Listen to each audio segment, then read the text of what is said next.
before we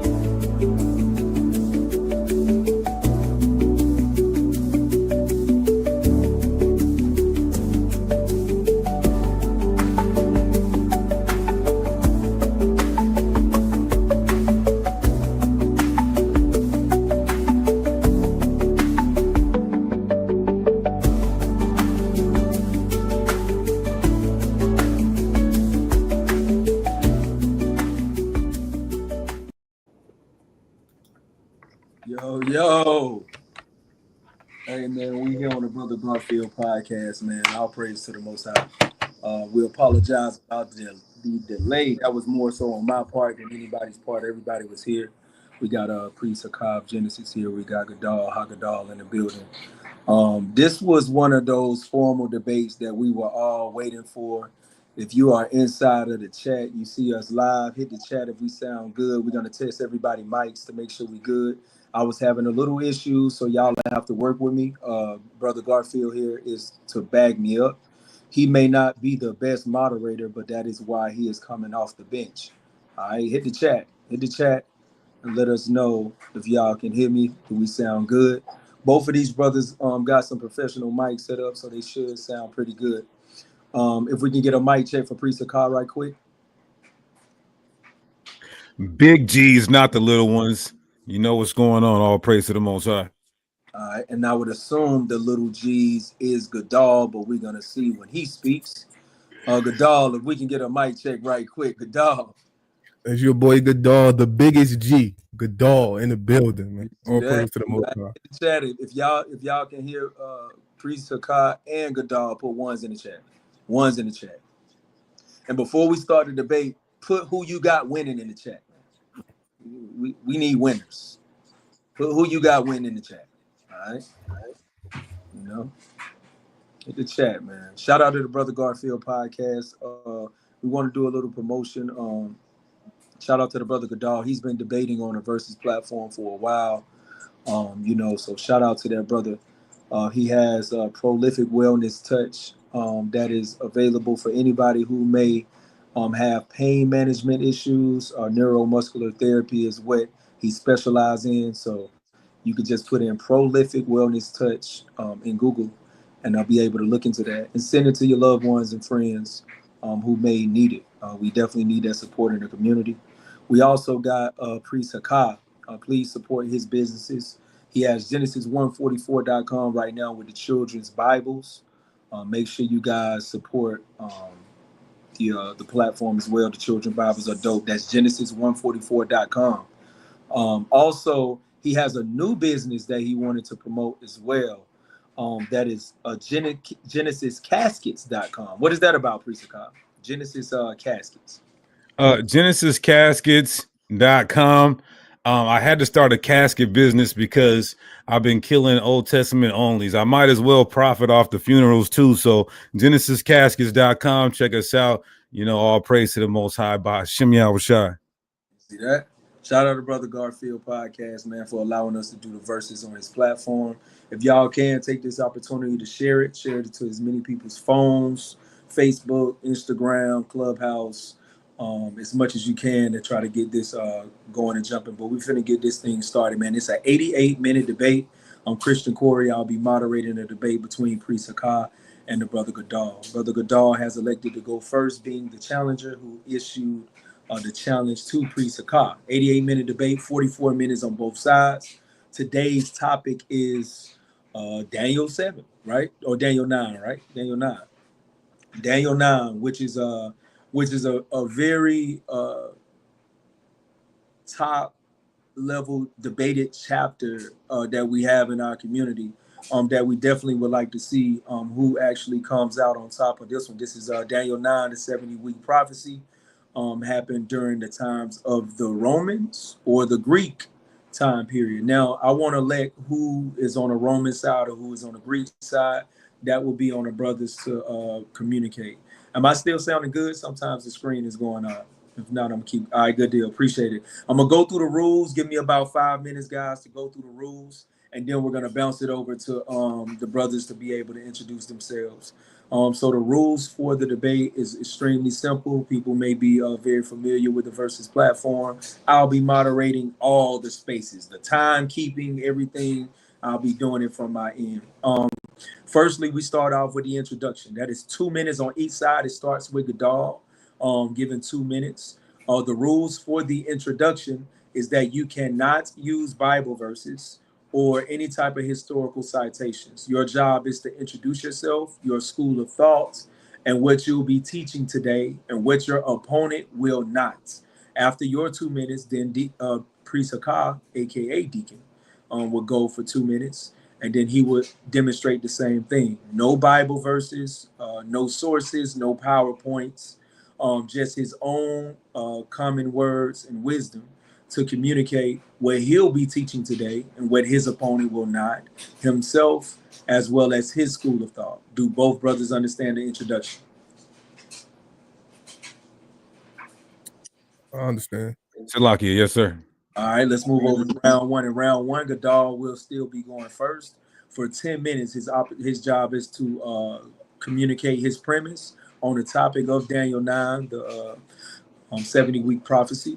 And then right after that, Priest Hakah will be going for his premise for 10 minutes for round one. This is uninterrupted. Neither one of you guys can interrupt each other at any time. If there's any type of technical issues, that is the only time we're going to try to stop you guys. Other than that, you're free to go for your 10 minutes. I'll be timekeeping on this end. I advise you guys to timekeep. That way you guys can keep up with generally where the time is at. But I have the master clock over here, so I will not be arguing with either one of you guys on seconds. We're not going to do that. I have the master clock and I'm running it, but you'll have a general time if you keep your own time. I'll unmute to say 5 minutes left. I'll also unmute to say 1 minute left, but I won't repeat myself. So I'll just say it one time and get out of y'all way. If I don't unmute again, then you know what I said. Just keep going.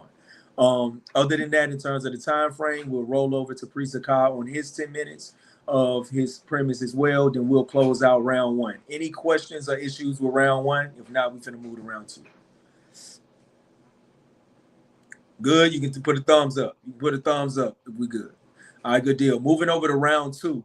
Round two is the same as round one with an added element. In round two, you add the rebuttal possibility. You can add rebuttals in round two.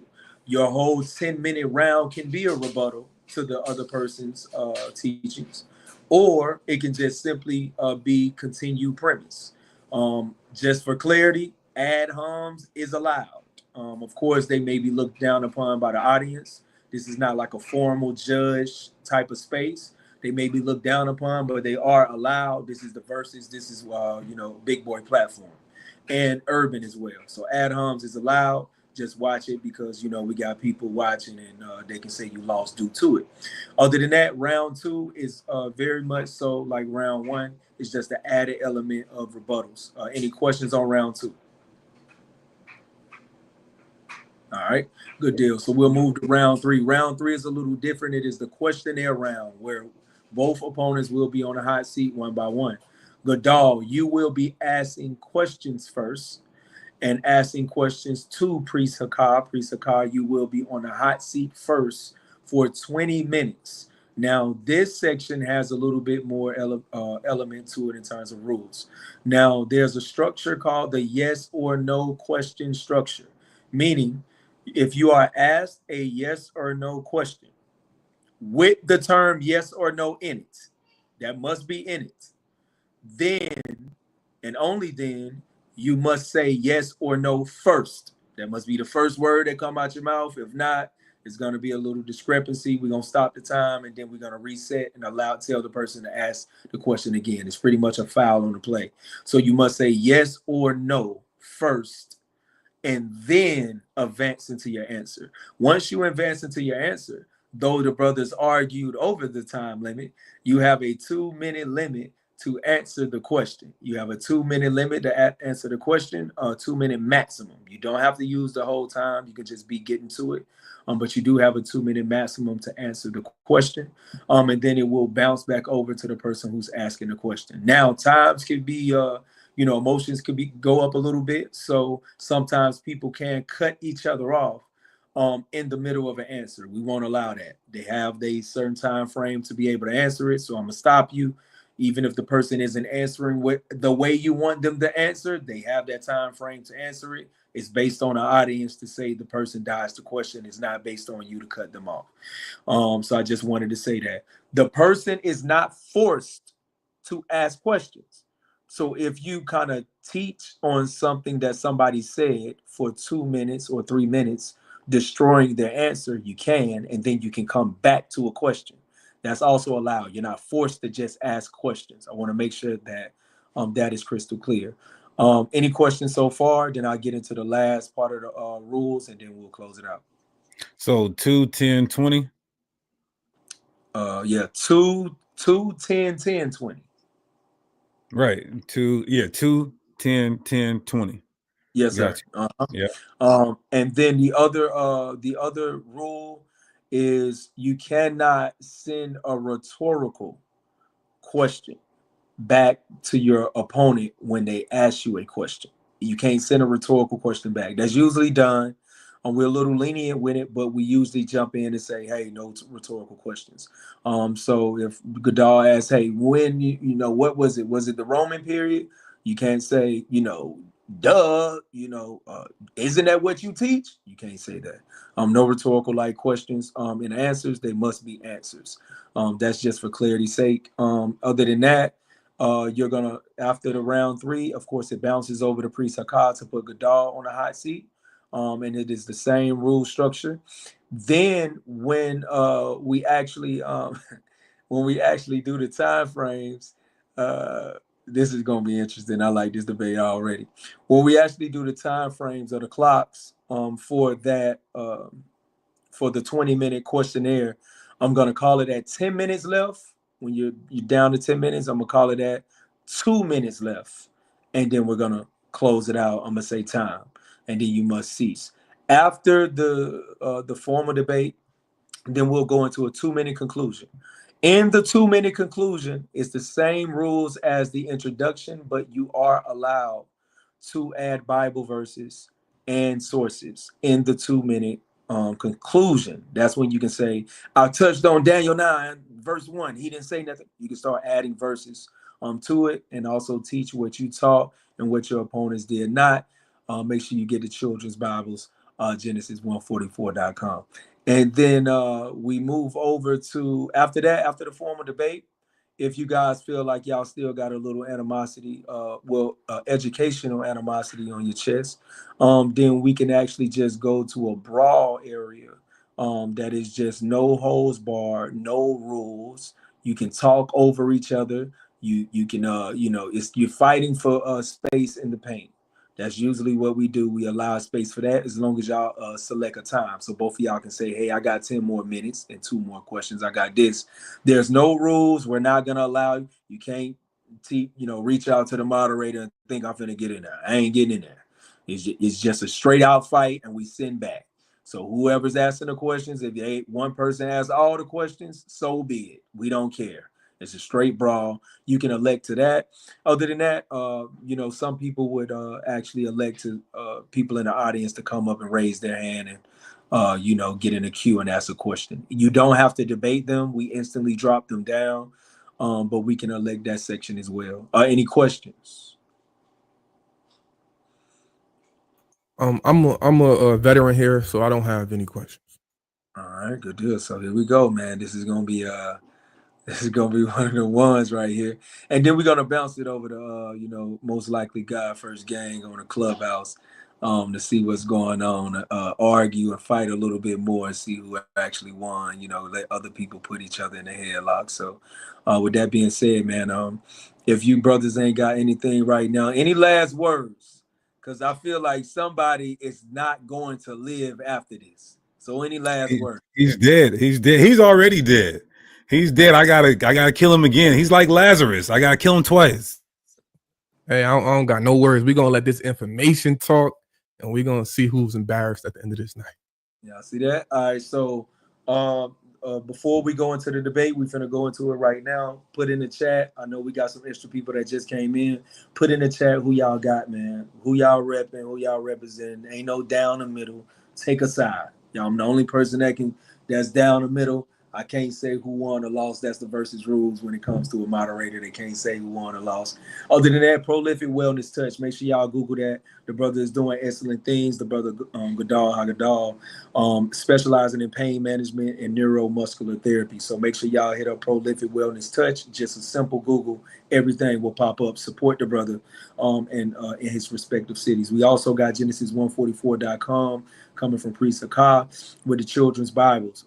Excellent books, excellent Bibles. We all got families, and we all are into the text, regardless of your faith. You should definitely support this book. So Genesis144.com and also GenesisCaskets.com. And that website is pending on this debate right here, the results of this debate. So I just want to say shout out to Priest Hakah, shout out to Gadal, shout out to Brother Garfield Podcast and the people in the audience. Let's get this started, man. We're going to set this time. We ain't going to play no games. All right, we're going straight to it. Hold on 1 second. All right, Gadal, just test your mic right quick.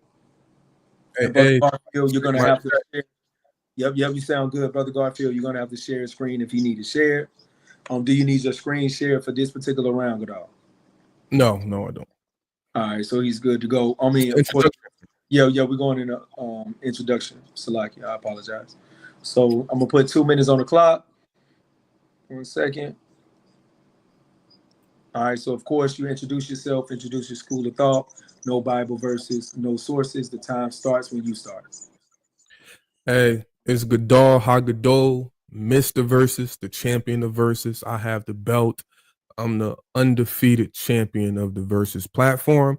And even though we on YouTube, this is still versus rules versus platform. So nothing's going to change. I'm going to win today. And as you know, for the people that don't know, I'm Tanakh only. I do not follow the New Testament as scripture. And today I'm going to show and prove that Daniel 9, 70 weeks prophecy was fulfilled without a shadow of a doubt during the time of the Greeks, during the time of the Maccabees. I'm going to use Daniel's own words to prove this. My opponent is going to try to prove that it happened during the Roman time period, which he's not going to be able to. And the reason why I wanted this debate is because I've saw Hakah pick on certain Tanakh onlys they little in the truth. They don't have much now. They just getting into it. They not studied. They not the top dogs of the Tanakh only community. And when he does, he picks on them, asks them a bunch of questions, but he never want to answer questions about Daniel 9. So today he's going to have to answer questions about Daniel 9, and we're going to see how he can't. He's going to stumble. He's going to mess up, and I'm going to be victorious.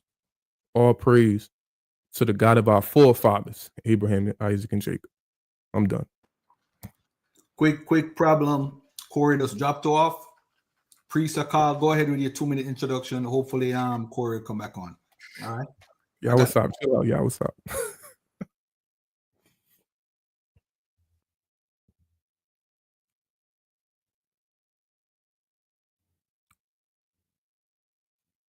You're muted, brother. All right, my bad. I'm about to start my own time. Until he get back, I'll start the time. First and foremost, let's give all praises, honor, and glory to our Heavenly Father, Yahweh. We do so by Shema Mashiach, Yahweh Shai. It's crazy that he said that he's the top dog of whatever, but you know, I didn't want to take this debate. Why? Because he's not even a formidable opponent to me. They know why I took this debate. It took some major compensation for me to even take my time to entertain this guy. He's saying he's a top dog, but Hassad literally stomped him out in a debate. So in this debate, we're going to examine one of the most precise and profound prophecies in the Bible. This prophecy gives literal math. It outlines a timeline that points directly to the coming of the Messiah and, keyword, the ultimate destruction of the temple and city. My position is rooted in the plain reading of the text and supported by both biblical language and historical chronology. The 70 weeks are prophetic weeks, each week representing 7 years and a 360-day prophetic years, as is consistent with other time prophecies in scripture. The clock begins with the decree to restore and rebuild Jerusalem. not just the temple. All right, I want you guys to understand that. The decree was issued by Artaxerxes, 444 BC. Counting 69 weeks, it brings us up to the Messiah being crucified in 32 AD. The final week, the 70th week, excuse me, is the Roman Israelite wars that lasted 7 years. And we know what happened in the middle of that. My opponent will argue that this prophecy somehow ends with Antiochus' epiphany in Onias 3, placing the fulfillment centuries earlier and starting his clock at 588 BC based on a misreading of Jeremiah 24 and no scholarly sources. We're going to see that this view fails to reach the full fulfillment of what Daniel 9 is talking about. He's going to offer clumsy patchwork timeline and faulty interpretations and pseudo scholarship, cherry pick dates, but he's going to get exposed by Hashem Yahushai. I asked the audience to pay attention to see who makes sense and who is confusing as hell. All praises. All right, good deal, man. I apologize about that, man. We had a little issue. I got kicked out, but I'm quite sure Brother Garfield stepped in. So we're gonna keep it rolling. We're gonna set the timer to the 10-minute. Gadal, you good to go? Yes, indeed. I'm good to go. I just need my PowerPoint on the screen. All right, Brother Garfield, can you handle that? All right, we got it up there. Can everybody see it? Hit the chat if you can see the PowerPoint. Hit the chat.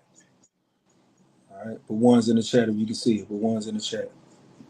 Hey, you can put me on the screen too if you can, or if you can't, it's fine. Brother Garfield, can you do that? I think we can. Everybody see Gadal? Put twos in the chat if you see Gadal. It's gonna cut his presentation off. He got to put us to the side. Yeah. Brother Garfield, did you hear that?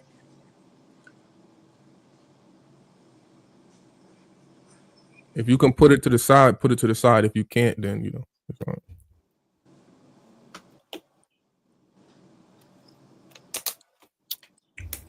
There you go. There you go. Just like that.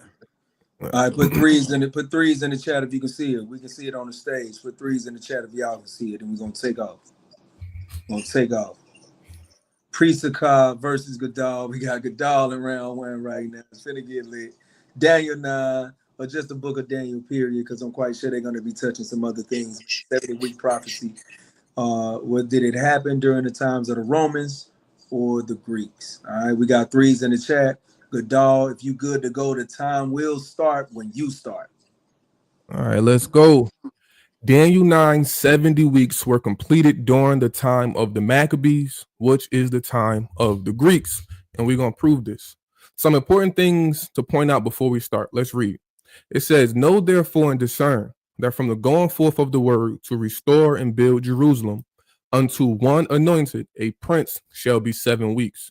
And for 62 weeks it shall be built again with broad place and moat, but in troublous times. And after the 62 weeks shall an anointed one be cut off and be no more. In verse 25, it does not say the Messiah. There is no definite article in the Hebrew. It simply says Messiah, anointed one, or Mashiach. 38 out of 39 times in the KJV it's translated to anointed.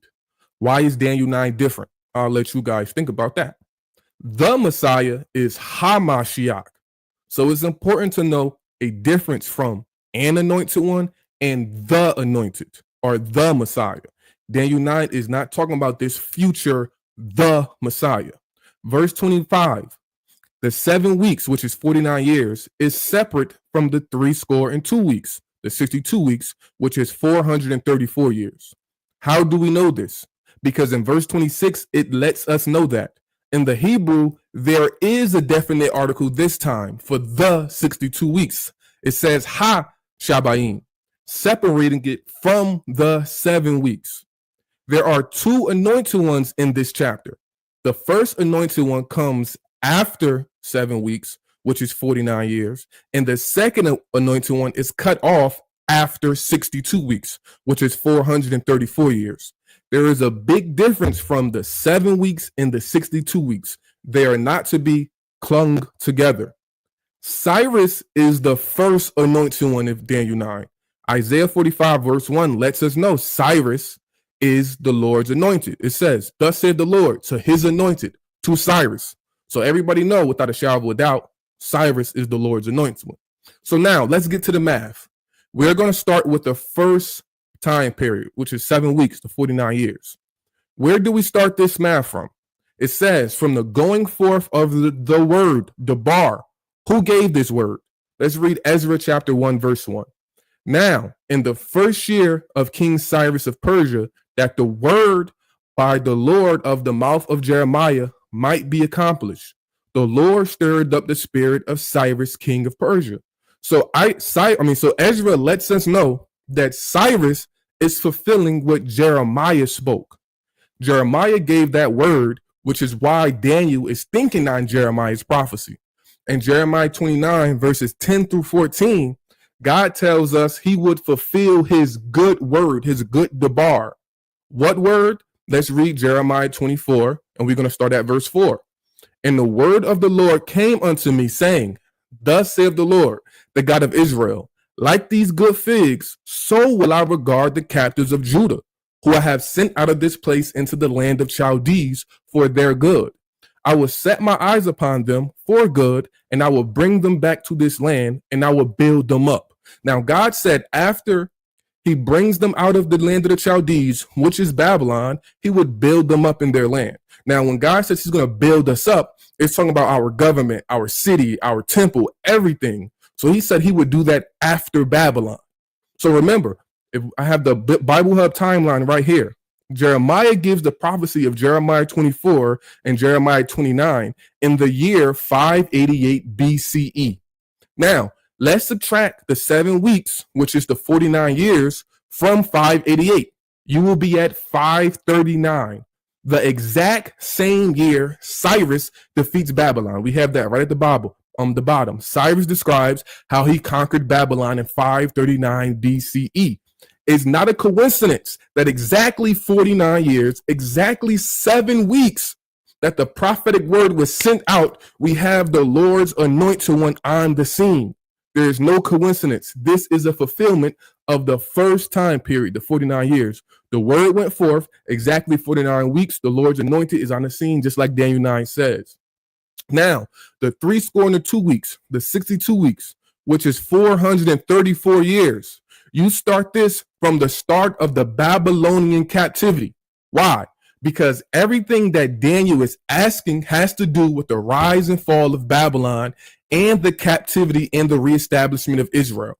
So you have to put everything in context. Daniel chapter 9, verse 1, Daniel talking about exactly this. From the start of Nebuchadnezzar's reign of Babylon in 605 BCE, all the way to the death of the anointed one cut off in 171 BCE. This is exactly 62 weeks, 434 years. If you subtract the 434 from the 605, the 62 weeks, you get 171 exactly, precisely. Onias the high priest is killed in 171 BCE. Second Maccabees chapter 4, verses 33 through 35 documents this. Leviticus 4 calls the high priest the anointed. It says, HaKohen HaMashiach, the priest, the anointed, or the priest, the Messiah. This is how we know Onias the high priest is the second anointed one. During this time, the temple was rebuilt in troubled time. All you have to do is read the books of Ezra and Nehemiah, and it ended with the anointed one being cut off, just like Daniel 9 said. After 62 weeks, an anointed one would be cut off, and that is Onias. Now, it says, verse 26, after the 62 weeks shall an anointed one be cut off, and be no more. And the people of a prince shall come and destroy the city and the sanctuary. Right? Who is this? This is Antiochus Epiphanes and the Seleucid Empire. They did this. This is the 7-year covenant, the last week that Daniel talks about, verse 27.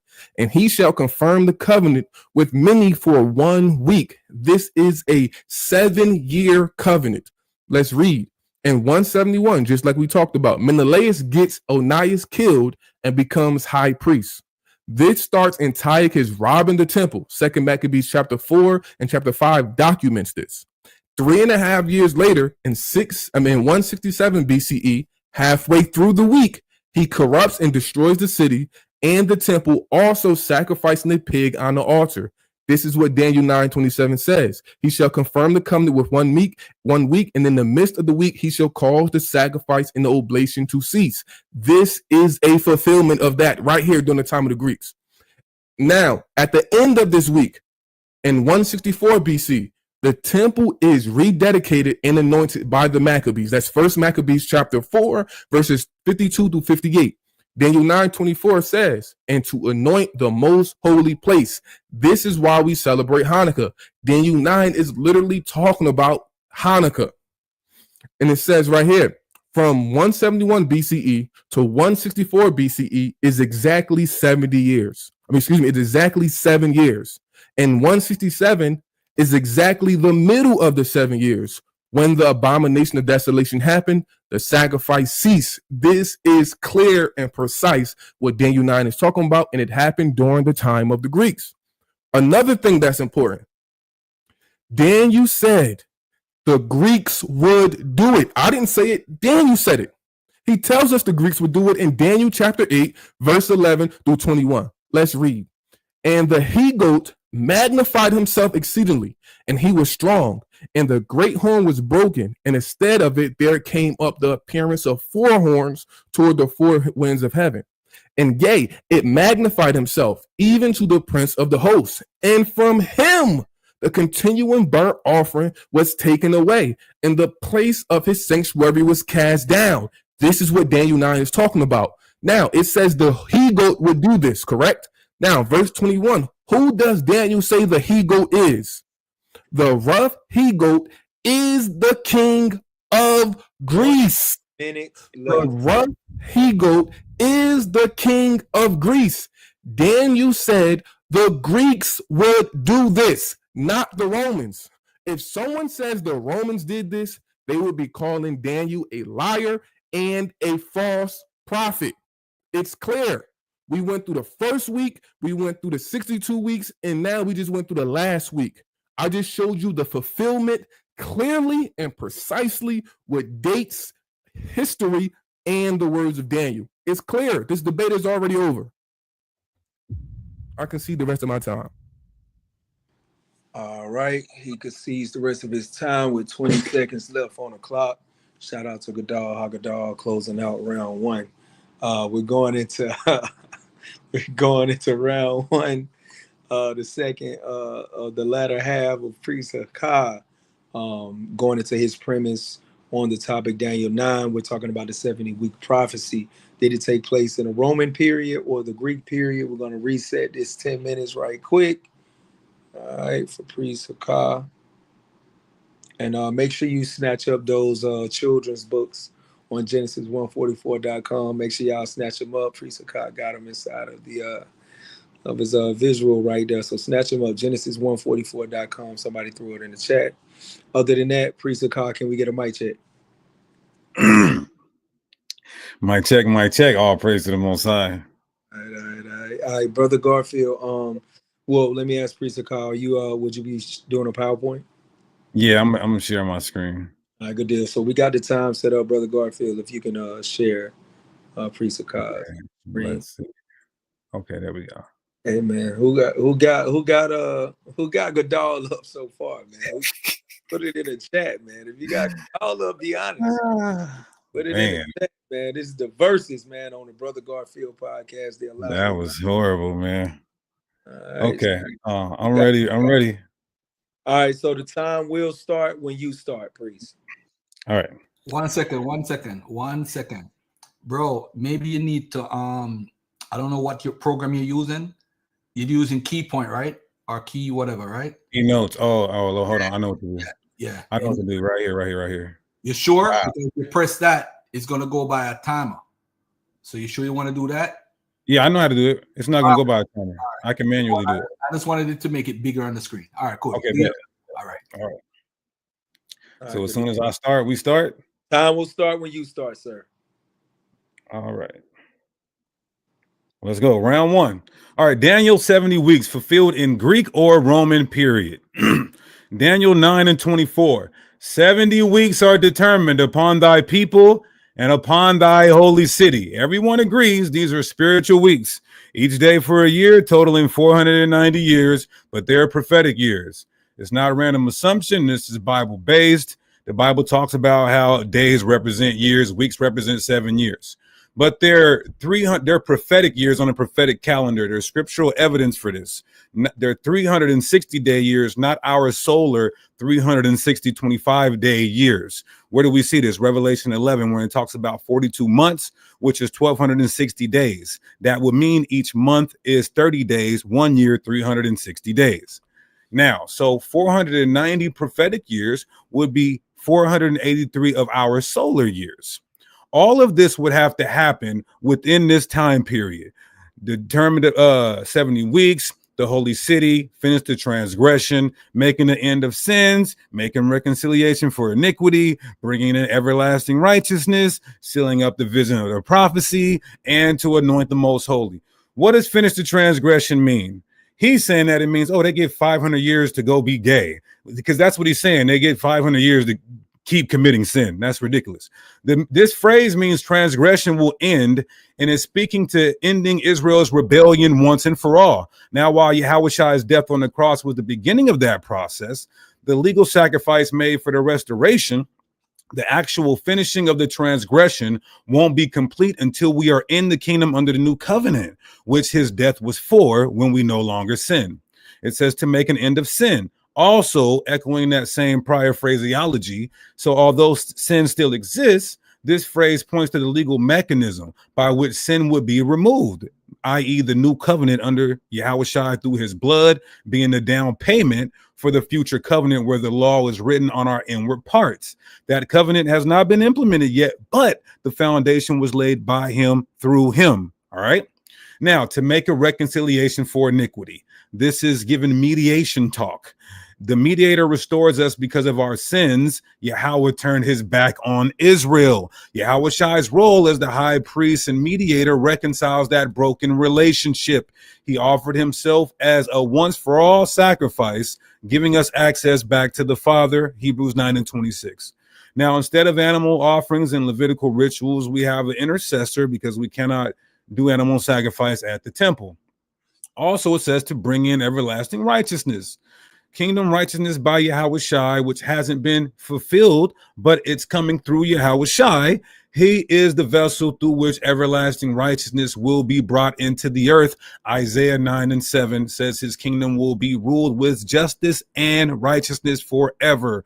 Through him, Israel will finally walk in perfection with the laws written on our hearts. Yahushua makes this possible, even though the reality of it awaits. His death was the precursor and catalyst. Let's go to number 5. To seal up the vision and the prophecy, this just means that at the end of the 70 weeks, everything said to him in the vision would come to completion and end at 70 AD. Number 6, to anoint the most holy. Yahushua's heavenly priesthood, we know as above, so below. So there is a temple in heaven. This isn't about the earthly temple. Hebrews 9:24 tells us Yahushua didn't enter a temple made with hands, but the heavenly one. When he arose and ascended, he entered the true holies of holies to present his blood anointing the most holy place in heaven with his perfect sacrifice. Why the weeks in Daniel 9 are compartmentalized? What does that mean? They're isolated. You see it right here. Knowing therefore that the going forth to the commandment to restore and rebuild Jerusalem unto the Messiah, the Prince, shall be 7 weeks and 62 weeks. So right here, we see the prophecy divided into parts. 7 weeks, which is 49 years, he agrees. 62 weeks, which is 434 years. Then in verse 27, it says he shall confirm the covenant for 1 week. There's a clear division. 7, 62, 1. Right? But they're not treated as a continuous block. That's true. Let's break it down. The text literally splits time periods. Daniel could have said 69 weeks, but he didn't. He purposely split 7 and 62, which suggests they are continuous, but separate events or phases. So the fact that he groups them together shows you that they are a continual block. He tried to separate them. This literally separation allows you to compartmentalize them, meaning they can refer to distinct time frames or functions. 5 minutes left. Historical fulfillment supports this division. The first 7 weeks, starting at 444 BC, is dealing with the rebuilding of the temple, like Daniel says. This happened under Nehemiah and Ezra and took decades to do. Now, the 62 weeks continues from there after the rebuilding, leading directly to the arrival and death, crucifixion of the Messiah at 32 AD. The last 1 week, 7 years, is separated in Daniel 9 and 27. This week is not grouped with the first. This week, events happen like the destruction of the city, temple, and sacrifice ending. So when does the 70 weeks start according to the Bible? It starts right here. We're not going to play games. Oh, debar this, debar that. Debar means commandment. It starts at the restoration of the rebuilding of Jerusalem. That's where it starts at. So when did this happen? What date was this? That's how we know when the weeks will start. Nehemiah is sent to rebuild Jerusalem in 444 BC. This is from Dr. Constable's expository notes. He says that this happened in 444 BC, right? This is Nehemiah chapter 2. We have internal evidence. He's sent to rebuild Jerusalem by King Artaxerxes in Nehemiah chapter 2. That's when the week starts. So now that we know that, we know the prophetic years are 483 years. Which is 476 solar years. From that starting point, the Messiah will be on the scene and be crucified. It says it in verse 26, and after the 62 weeks, 69 weeks, the Messiah will be cut off, but not for himself.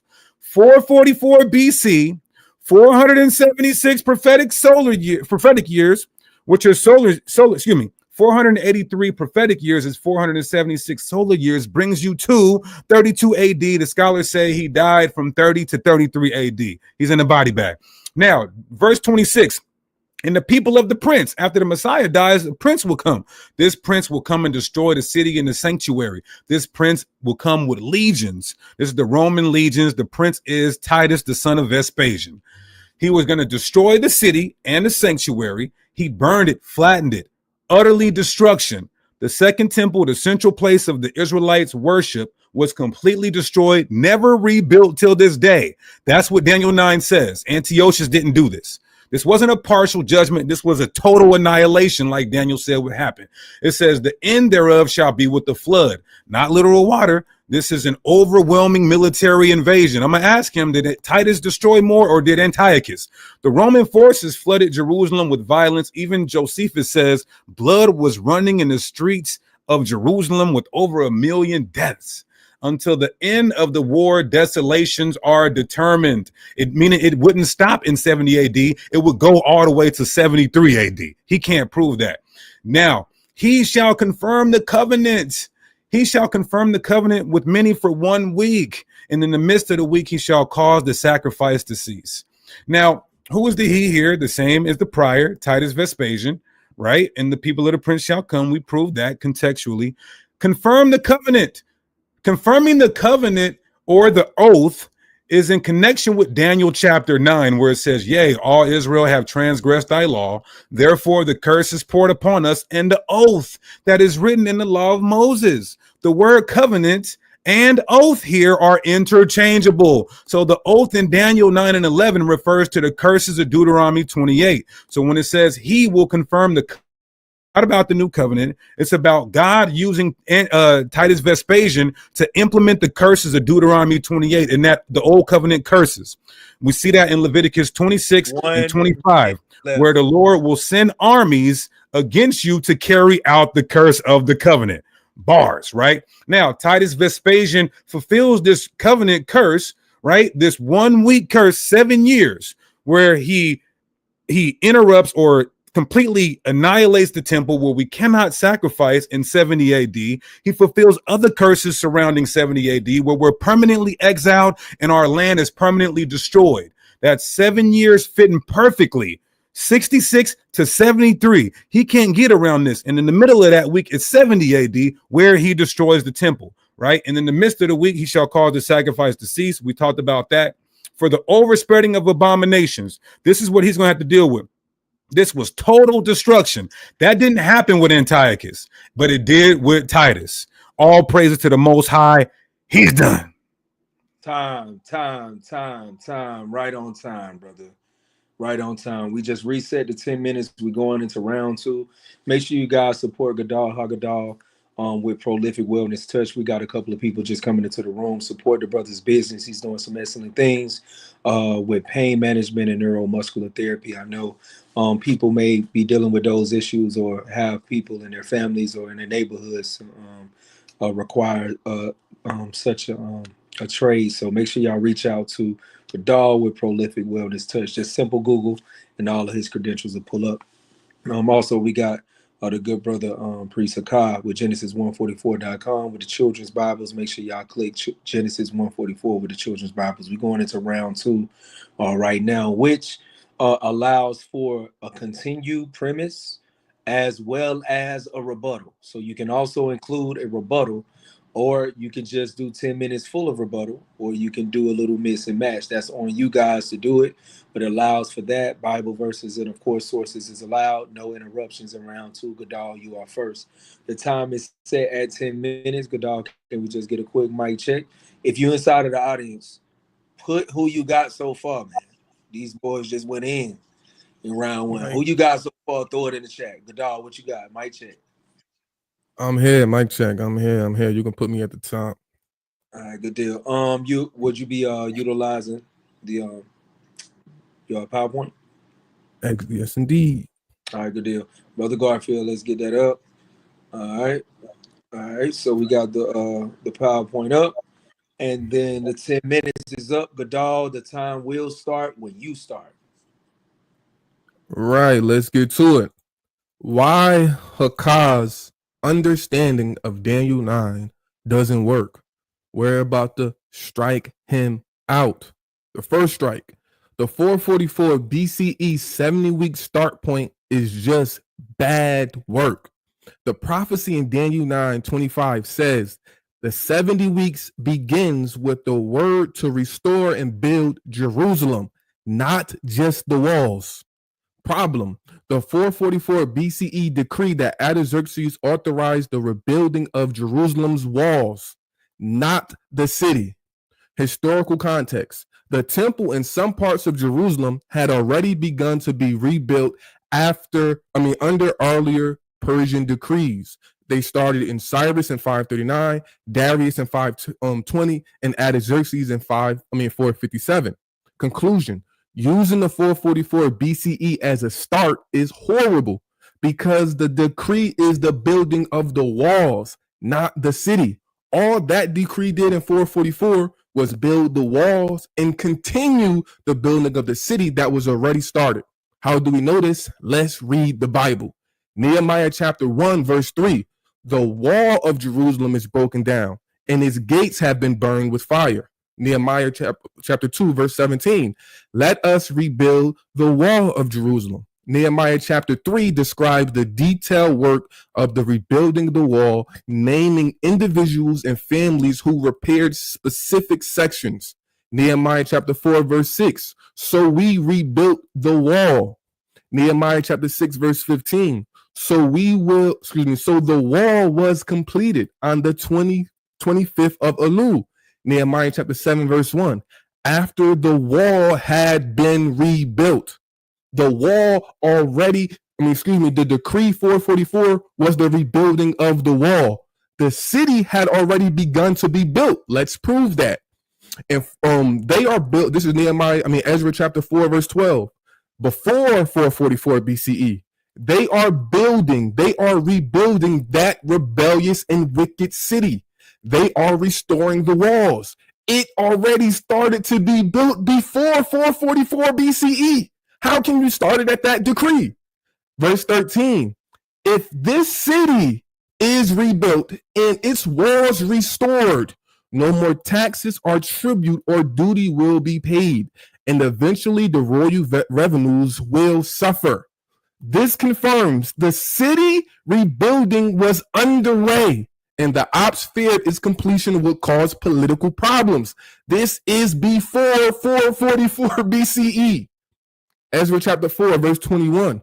So that this city will not be rebuilt until I order a royal decree to halt the rebuilding of the city. showing clearly it had begun before 444 BCE. This is clear. Not only was the building of the temple stopped, it marks a pause in the broader restoration efforts, including the city. How can we start from 444 for the rebuilding of the city when the city had already begun to be built? That's one strike. The second strike, being sneaky, tricky, and unhonest. Daniel 9:25 clearly separates the 70 weeks into 7 weeks and 62 weeks before the anointed is cut off. From the going forth of the word till one anointed shall be 7 weeks, and in 62 weeks the city shall be built. Problem: Hakah tries to combine the 7 and 62 to equate 69 weeks without explaining why Daniel separates them. The separation implies 2 distinct time periods. Daniel 9:26, and after the 62 weeks shall an anointed one be cut off. Key observation: verse 26 does not mention the 7 weeks again, only the 62 weeks. This clearly shows that 62 weeks are separate from the 7.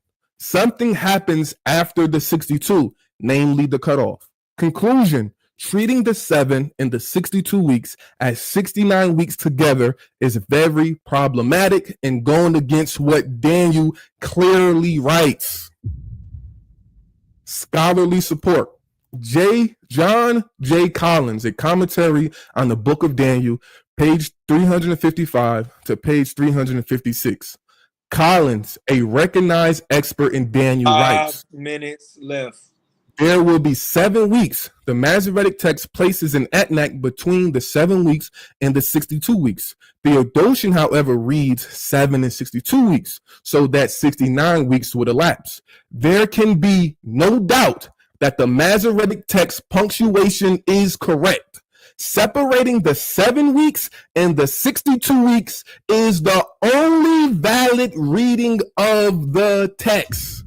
The etnac is a major pause in the Masoretic Hebrew text, comparable to a semicolon or a period, signaling a real break. Collins affirms that verse 25 divides it into 2 distinct time periods, not one continuous 69 week span. This is clear. The scholars know. 2 strikes down. The 3rd strike and he's out. Problem: Hakah's understanding. According to Hakah's understanding, the Messiah's death doesn't happen after 69 weeks. Using 444 BCE plus the 483 years, if you use it that way, you would end up in 39 AD. Jesus, Yahushua, died from 30 to 33 AD according to scholars. That means Jesus was cut off before the 69 weeks ended, which contradicts Daniel 9:26. After the 62 weeks shall the Messiah be cut off. The cutting off happens after the 62, or in Hakah's understanding, the 69 weeks, not during them. If your time period, according to 483 years from 444 BCE, ends in 39 AD, that's after Jesus' death. It's supposed to be before. Conclusion: his math is forced, and it does not land precisely on Jesus' death. The Messiah dying before the time period ends is a big problem. Not just off by a couple years, it's off in general. Strike 3, you are out, Hakah. Your math does not work. It's forced. But one more strike just for the hell of it. Problem: in Hakah's understanding, Titus Vespasian confirms this week-long covenant in 66 CE, the start of the first Roman-Jewish war till 73 CE. Why Titus cannot be the he that confirmed the covenant? 1, Titus was not in command in 66 CE. The war began in 66 CE under Emperor Nero. not under Titus. Vespasian, his father, was initially put in charge. Titus only assisted as a military subordinate under his father until 69 CE. You're done. Go ahead, Hakah, Google that. I have it right at the side of the screen for you. Titus does not take supreme command until mid to late 69 CE. After Nero's death in the year of the 4 emperors, Vespasian becomes emperor in 69 CE. Only then did Titus take over as commander in Judea. So, if the covenant began in 66 CE, Titus could not have confirmed it. He neither had the rank, the authority, nor the presence to do so. 3. Titus left the war before 73 CE. While the war officially ended in 73 CE with Masada's fall, Titus returned to Rome after the temple's destruction in 70 CE, not staying the remainder. That means he was only active for about 1 to 2 years at the height of the conflict, not the full 7 years. Remember, this is a 7-year-long covenant that this man has to confirm. Titus was not around for 7 years during this time period. Now, this is the 7-year period that Hakah says is his covenant. 30 seconds left. Titus, he was not there in the start in 66. How can he confirm it? That is bad work. What are you doing? He not only didn't start it, he left and returned to Rome before the 7-year covenant end. This is bad work, Hakah. This cannot be Daniel's last week. Titus did not confirm it. He wasn't there in 66 CE. And at the end of the 7 years, he was not around. Done. Body bag. Time. My bad. I got kicked out right at the 1 minute marker. Appreciate that, Gadal, for stopping right on time. I'm going to reset to the 10 minutes. If the audience can put in the chat how you guys felt Gadal did in round 2. Make sure you guys support his business, Prolific Wellness Touch, that manages pain as well as focuses on neuromuscular therapy. So make sure you guys just simple Google Prolific Wellness Touch and you'll find Gadal's business. We are about to move into the second half of round 2. Priest Hakah, can I get a mic check, brother? Can I get a mic check? Mic check. All right, we got Priest Hakah up. We got the 10 minutes up. Would you be utilizing a PowerPoint? Yeah, I sure am. Take that off the screen. Take that off the screen. That's satire. I'm gonna have to charge him for using my imagery, my name, image, and likeness. Let's go. Let's get that up on the screen if you can, Brother Garfield. Now watch this, y'all. We got Daniel 9, 70-week prophecy. Oh man. What was the time period that it happened in? Was it the time period of the Romans, the time period of the Greeks? Priest Hakah, your screen. make sure locked in. Adjust your screen, Hakah. I'm sorry, Cory. Okay. No, you good. We all up here. Man. Is my screen good? Yeah, we just want to make sure your screen is seen properly and it's large enough. I don't know if that's large enough for YouTube though. Is that? Hold on. Let me look at my phone real quick. Hold on. Let me know if y'all can see that. I don't want you to have. I want you to have the same type of. No, don't worry. It's good. Let me see. It's still low, but I mean, can you guys on YouTube see it clearly? I just want to make sure you could see it clearly. That's all I. Yeah, hit the chat. Where's the sound? It's not. Let me go closer. What about that? All right, yeah, that's good. That looks better. Okay. You just gotta make sure you're not missing. Gotta make sure you're not missing anything on your PowerPoint though. That's it. Okay. I don't have a PowerPoint. I'm just going over some texts. Okay, got you. So yeah, it's much closer. Cory to pause if you want to change scriptures. All right, so you don't use them. Okay, bet. Yeah, we can do that. Problem, I can do that. The time will start when you start in your second round, Priest Hakah. All right, let's go. This man is a wolf in sheep's clothing, and I'm gonna explain to you guys. He told all you guys, his flunkies and followers, that the time period couldn't start with Artaxerxes in 444 BC because he said that Artaxerxes only built the wall. This how you know this guy is here just to be a liar. He's not about truth. He's not about sincerity. In Nehemiah chapter 2, verse 4, it says, then in verse 5, and I said unto the king, if it please the king, and if thy servant have found favor in thy sight, that thou wouldest send me unto Judah, unto the city. You guys hear that? The city. That I may build it. What's the it? The city. This guy just lied and said, oh, Nehemiah only was sent to build the wall by Artaxerxes. He's a liar. He's not here for sincerity. He's cloud chasing, but he's about to get stomped out. Now, let's keep going. He is the source. This is what we knew his heart breakdown before we started. He shot himself in the head. Pause the time. Pause the time. Pause the time. Pause the time. Pause the time. I'm pausing right now. You see what happened, right? I believe it's hey, your mic. Hakah, when you go too close, we can't hear one word. It blanks out. A lot of it when you were reading. So let me say this. I'm not trying to supervise or override Cory. Let's start over so that the people could see it because your mic was going on. In all fairness, all right, bro. Okay. Let's read that over and start. I started yelling, huh?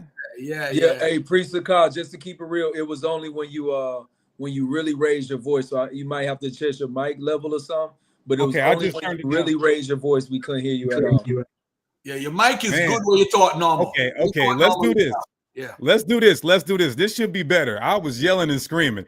Start me from the top. Let's start this over. I'll go through the same one. All right, cool. All right, we're going to start 5, 4, 3, 2, 1. All right, so like I was saying, this guy is an ultimate liar and a wolf in sheep's clothing, and he got to die today. And you guys who follow him should be mad at him because he was going to give you some information that was going to get your ass tore up. He tried to go to Nehemiah chapter 2 and lie to you guys, lie on the word of God. He's so Tanakh only and Yah only, but hey, he don't have the Holy Spirit. He going to say that Nehemiah Artaxerxes only gave the commandment to rebuild the wall. Nehemiah chapter 2, verse 5 says, and I said unto the king, if it please the king, and if thy servant had found favor in thy sight, that thou wouldest send me unto Judah, unto the city, not just the wall, the city of my father's sepulchre, that I may build it. What's the it is talking about? The wall. No, the city. So he's just disingenuous. He's not sincere. Again, he's just here to cloud chase. He's not the versus champion. He's a liar. Now, he used the Bible timeline, a fatal mistake, and just committed suicide against himself. He used the Bible timeline as conventional chronology. Who does that? The same Bible timeline he's using says that Jesus Christ resurrected in 30 AD. Now, I dare this guy. I dare this little baby to sit up here and say Jesus resurrected in 30 AD. So even his source, he would disagree with his source. The same source that says Jeremiah 24 was 588 BC, and that's when he says the 70 weeks starts, is the same source that says Jesus resurrected in 30 AD, and this nigga don't believe that. But he gonna use this source, though. That's what you call kamikaze suicide mission. Now, let's go up to where it says Jeremiah 24 started at. The Bible timeline, this is how you know, I said pseudo-scholarship. The Bible timeline, Bible Hub says Jeremiah 24 is 588 BC. How can it be 588 BC when we look at Jeremiah 24? If he read the Bible, he wouldn't use these faulty pseudo sources. Jeremiah 24:1, he's done. The Lord showed me, and behold, 2 baskets of figs were set before the temple of the Lord, after Nebuchadnezzar, king of Babylon, had carried away captive Jeconiah. This happens after when Jeconiah is sent into exile and Zedekiah is raised up in his position. That is 597 BC. He will not find one scholarly source. Look at me, Gadal. Look at me, nigga. You won't find one scholarly source that says Jeremiah 24 was 588 BC. I dare you. And you're going to have to deal with this in the cross-examination, my boy. Now, I got 3 scholarly sources that says it's 597 BC when Jeremiah 24 was written. So his math is not mathing because he has a fake source that says 588, and this is not even the going forth of the commandment to rebuild Jerusalem. This is a prophecy here. This is a prophecy here. This isn't the going forth of the commandments to rebuild Jerusalem. It's a prophecy, and it's written in 597 BC, according to 3 scholarly sources that I have here. This is Jeremiah. It talks about the timeline of Jeremiah. Where's it at? 597 between the 597 BC. Look at it. Jeremiah 24, 597 BC. Kaufman's commentary. Jeremiah 24, 597 BC. The chronology of Jeremiah. Jeremiah 24, 597 BC. These are 3 scholarly sources. When he crosses me, I'll give him the sources. He's over with. Now, Jeremiah 24, I want to talk about this even some more. He said, I want everybody to hear this. He said that Jeremiah 24 and verse 6 was fulfilled when we went back to Babylon. Let me show you guys how much of an idiot this guy is. And when we got back to Babylon, according to the book of Ezra chapter 9, we were in captivity still. Look what it says. And I will build them up and not pull them down. And I will plant them and not pluck them up. Gadal. How are we getting built up when we're in captivity to the Persians? Ezra chapter 9 and 9 says we're in captivity to the Persians. Nehemiah chapter 9 says we're in bondage to the Persians. How in the hell are we getting built up if we're getting oppressed and stomped out and plucked down and stomped down in captivity? He don't understand the prophecy. And then it says, I will plant them and I will not pluck them up. What happened after the Persian era? 5 minutes left. What happened after the Persian captivity?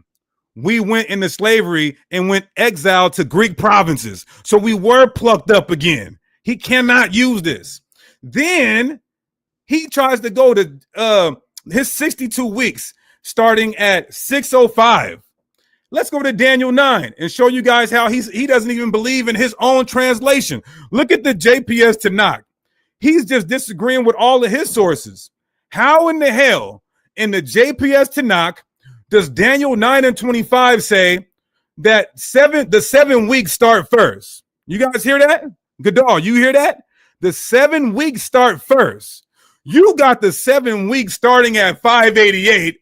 Then the 62 weeks are supposed to start after that, but he's got the 62 weeks starting at 605.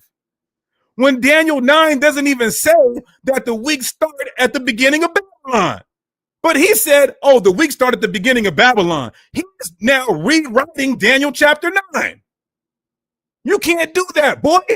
You're in the big leagues now, and you have to deal with this on the cross-examination. What else did he say? Some of my rebuttals here that I'm going to have to get to. Antiochus Epiphany. Oh, the 7-year covenant. And he lied to you guys about the 7-year covenant. He lied to everybody watching, Messianic Israelites and non-Messianic Israelites. He came out and said Antiochus made a 7-year covenant. Where in the hell was that in the book of Maccabees, that he made a 7-year covenant? That was a complete lie. Menelaus bribing him to kill a high priest is not a 7-year covenant. Us voluntarily becoming Hellenized is not a 7-year covenant. That was a lie.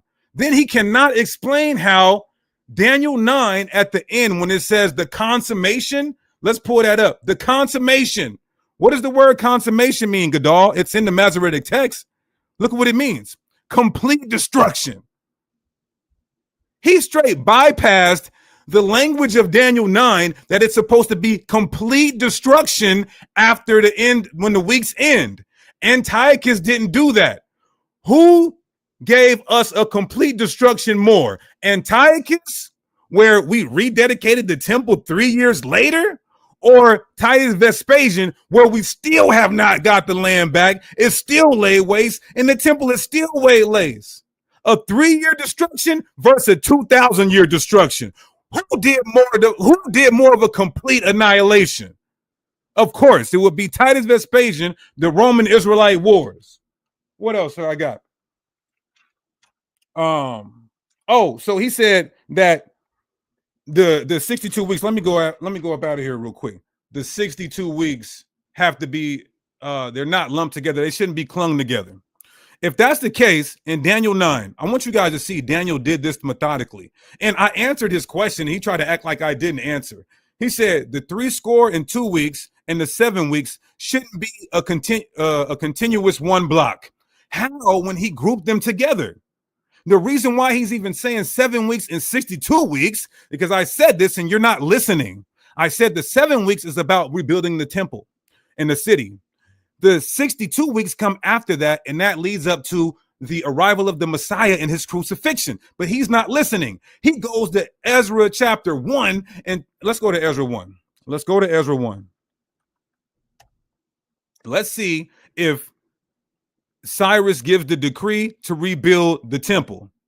No, he doesn't. I'm sorry, the city, the whole city. The minute left. Now, in the first year of Cyrus, the king of Persia, that the word of the Lord by mouth of Jeremiah might be fulfilled, the Lord stirred up the spirit of Cyrus. And look what he says, right? He says, here we go, verse 3. Who is there among you of all his people?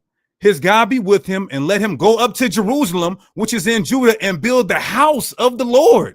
But the command, so he's trying to start the weeks as if this has anything to do with this, but the Daniel 9 actually says that it's supposed to be the restoration or the restoring to build the city, not the temple. So when we get to the cross-examination, he's gonna have to deal with this and many more questions and rebuttals that we have. You're not gonna make it, my man. I'll yield on that. All praise to the Most High. All praise to the Most High. We're gonna stop the clock right at 2 seconds. Hey man, shout out to both brothers utilizing the time wisely. Shout out to Brother Garfield podcast for having us at the Versus platform. We got the Daniel 9. If you're just coming in, the 70-week prophecy debate, whether it took place in the Roman time period or the Greek time period. Right now, we're moving into round 3, and it's just right on time because both of these brothers don't added a little hostility and energy. So this is my favorite round, which is the questionnaire round, the hot seat round. Of course, Gadal will be asking questions first, and Priest Hakah will be on the hot seat. First and foremost, I want to be able to plug these brothers' platforms for doing excellent work in the community. Firstly, I want to start with Prolific, or Gadal Gadal, as I know him. Prolific Wellness Touch. If you can support the brother's business, just simply put it into Google. All of his credentials will pull up. Prolific Wellness Touch. They specialize in pain management and neuromuscular therapy. We also got the brother Priest Hakah focusing on children's Bibles, which is extremely dope as well. Children's Bibles, you can find that on Genesis144.com. These things take time. Certain trades take time to learn and specialize at. So support the brother Gadal, as well as it takes time to put together books and money and energy.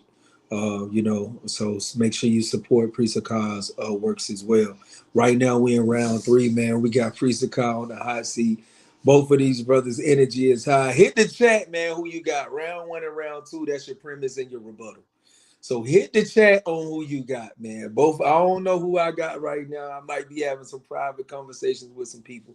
I can't ever publicly say it. But hit the chat on who y'all got, man. I want to see who y'all swing, because round 3, everybody know round 3 on the verses. Though you really laid your premise down in the first 2 rounds, it kind of dictated a little bit. So just to go over the rules for everybody to come back in, because now the debate switches up a little bit, and both brothers' mics may be open at the same time. Gadal will have Priest Hakah on the hot seat first. Priest Hakah, all you can do is give answers, no questions. Gadal, you will be sending out questions, and you can also make points. You got 20 minutes to do so. I'll switch it up just a little bit. I'll call time at 10, 5, and 1. I'll do it 10, 5, and 1, very similar to round 1 and round 2, but I'll just add the 10-minute marker as well. 10 minutes left, 5 minutes left, 1 minute left. I'll do that. Also, I'll be calling the answer time. If you guys extend up to 2 minutes, I'll be calling that time as well, and I'll just simply say 2 minutes up on your answer, and then it'll bounce back to the person who's asking the question. Person who's asking the question, though energy may be high, I will hold you to not talk over the other brother. So just for clarity, on Gadal's end, I will hold you to not talk over the other brother, even if you feel like he's not answering your question. He has the space to answer exactly how he would like to answer. Besides that, let's advance into the other set of rules in terms of the answering. The brothers on the hot seat, if you are asked a yes or no question, and yes or no is in the question, you must start your answer off with yes or no, and then you have the space to answer. You are allowed to answer and say, I don't know. But if you say, I don't know, you have no space to expound. It's just, I don't know, and it simply bounces back to the person who's asking the question. You can't explain your I don't know. So it's just, I don't know, bounce it back to the person who's asking the question, and then they can continue. Also, in terms of the other one, no rhetorical like answers, no rhetorical question like answers. You can't add a question mark in there. We're going to stop the time and reset you, and then have the person who is asking the question restate their question and continue. Any questions for any one of you guys? Nah, let's get it. All right, let's get it. Gadal, your mic is good. Both got a mic check going on right now. We good. All right, we got good money. For Gadal. We got some people for Priest Hakah. It's kind of even balance in the chat, man. Both of you brothers is cooking. Gadal, it's on you to. Are you sharing the screen or anything, Gadal? Or you good? No, I'm not. Nope. All right, good deal. So, Gadal, is on you to start your questions. As soon as you start the questions, I am going to start the time, and I will stop to reset us. So everybody just yield to the moderation, regardless of what your emotions may be telling you to do. All right, Gadal, is on you, King. All right, my first question. What nation did Daniel directly say would cause the sacrifices and the oblations to cease? Well, Daniel chapter 9 is going into the Roman time period. So I'm not sure what your question is predicated on. In Daniel chapter 8, who does Daniel say will cause the sacrifices to cease? Directly. Okay, well, I got to look at Daniel 8, so let's take a look at it.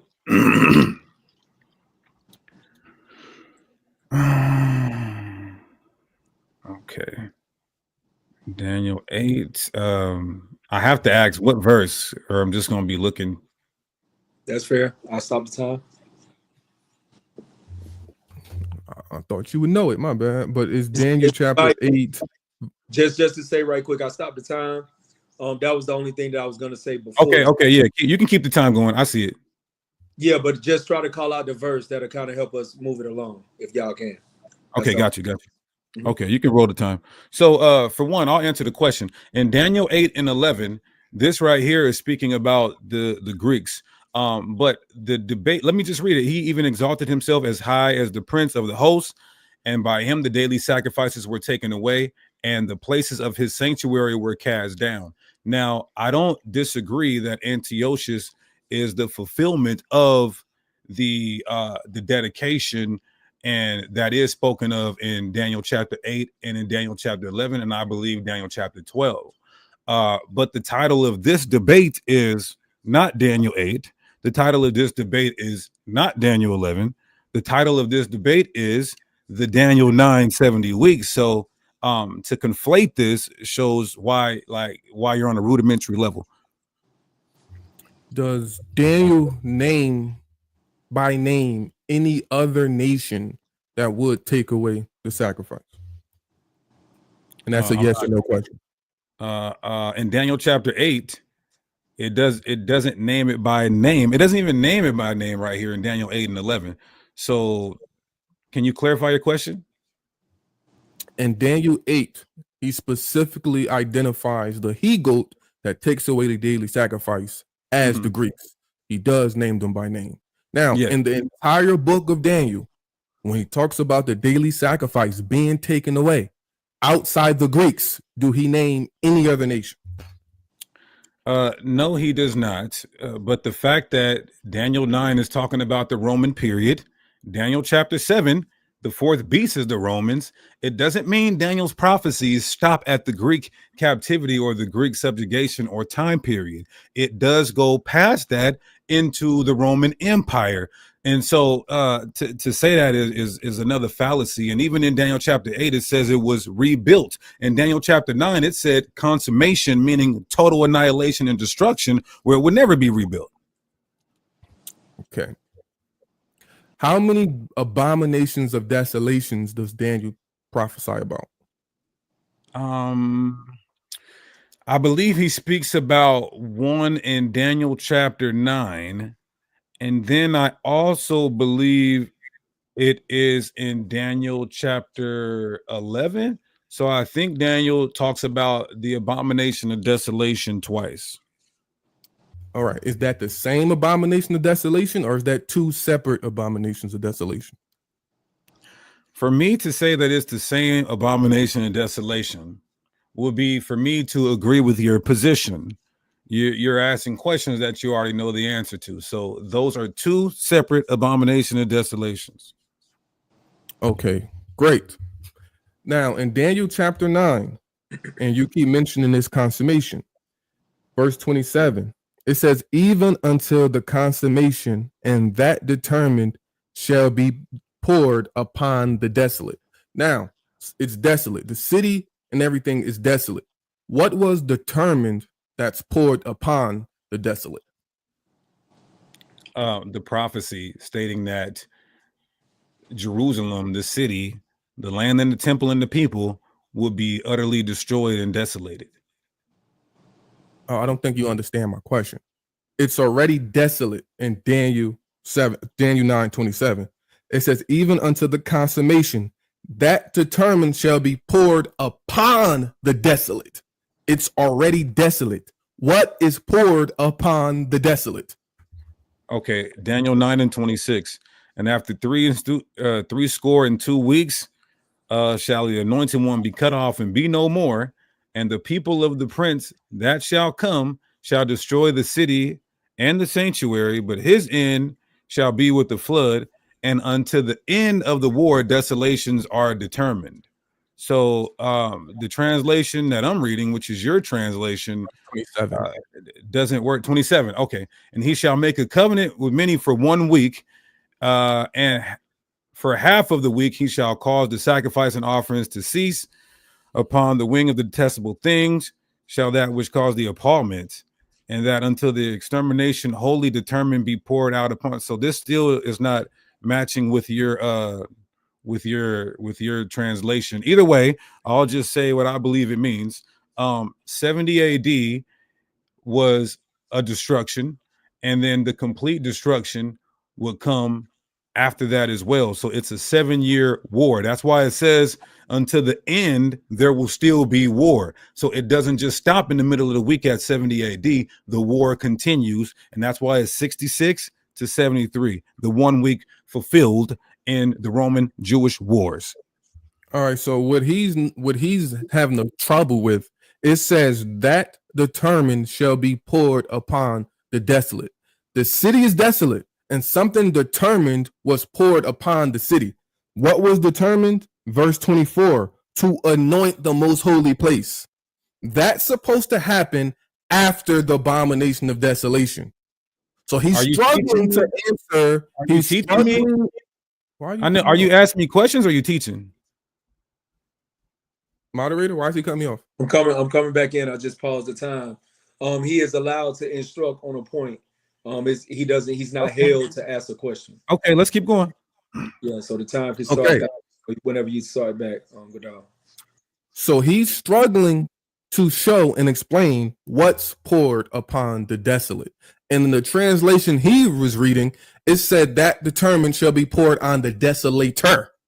So it's telling you the person that desolates the city shall get a judgment, according to the translation he's reading.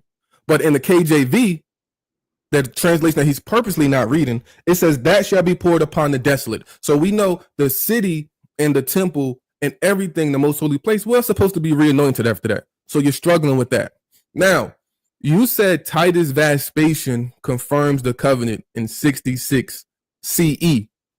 Yes or no? Yes, sir. He confirms the covenant. The covenant is dealing with the curses from the old covenant, which is why in Daniel chapter 9, verse 11, it talks about the oath. And if you listen to my slides, you'll see that the oath is interchangeable with covenant. So yes, he confirmed it. Okay, so how can Titus Vespasian confirm the covenant in 66 CE when he wasn't on the scene or active in Judea or with the Jews in 66 CE? The fact that he acted as the execution arm of his father, he still was leading military legions. And so I'm not sure if you knew that or not. That's how it works. A king and his son acts as the executing arm of the father. And so the sources will show that that he was the one in command. And there is a source from 67 that says 67, but either way, that's still around that week period. Okay, are you saying that Titus Vespasian's father, Vespasian, was Roman emperor in 66 CE? I'm answering the question that you asked me. You said, do I believe that Titus was another one that fulfilled the covenant? Are you, yes or no? If you're saying Titus Vespasian was acting on behalf of his father and following his father's command in 66 CE, are you saying that Titus' father, Vespasian, was Roman emperor in 66 CE? No. Okay, so how can Titus Vespasian's son, be acting under orders of his father in 66 CE to confirm a covenant in 66 CE when neither one of them were in power or around during that time period in Judea? They were generals. So even if they weren't, if you're a general, you still have power. If you're a general, you are moving off of the emperor. So yes, they were still in power. They were still leading the revolt and sent to crush Israelite rebellion. So, do you know that in 66 CE, Vespasian or Titus were not on the scene during that time period? It actually was Roman governors Gessius Florus and Cestius Gallius. Vespasian, Titus Vespasian or his father was not on the scene. Your math is cut. He cannot have confirmed that covenant in 66 CE because neither one of them were on the scene. They had nothing to do with Judea until 69 CE. You're done. All right, my next question.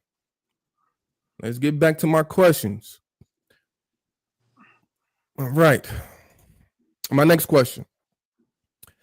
At the end of the weeks, the person or the people that, no, I don't want that one. All right.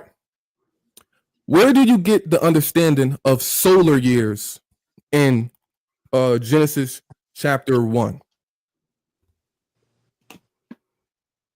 In Genesis chapter 1?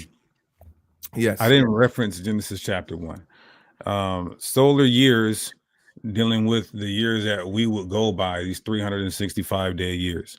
I went to Revelation chapter 11 and other places in the Bible that go into prophetic years. And even with the flood of Noah, I believe the math and the months that it gives shows 30-day months. So that would be prophetic years, 360-day years. All right. So according to Genesis chapter 1, verse 14, God said, "Let there be lights in the firmament of heaven to divide the day from the night, and let them be for signs and for seasons and for days and for years."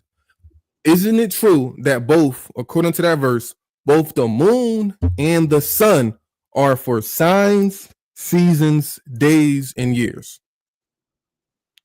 If you're taking that literal, that would be a problem. So I don't have your position that the 7-day week creation in Genesis 1 was a literal time period. So I don't take that position. I believe that those days in Genesis 1 are 1,000-year periods.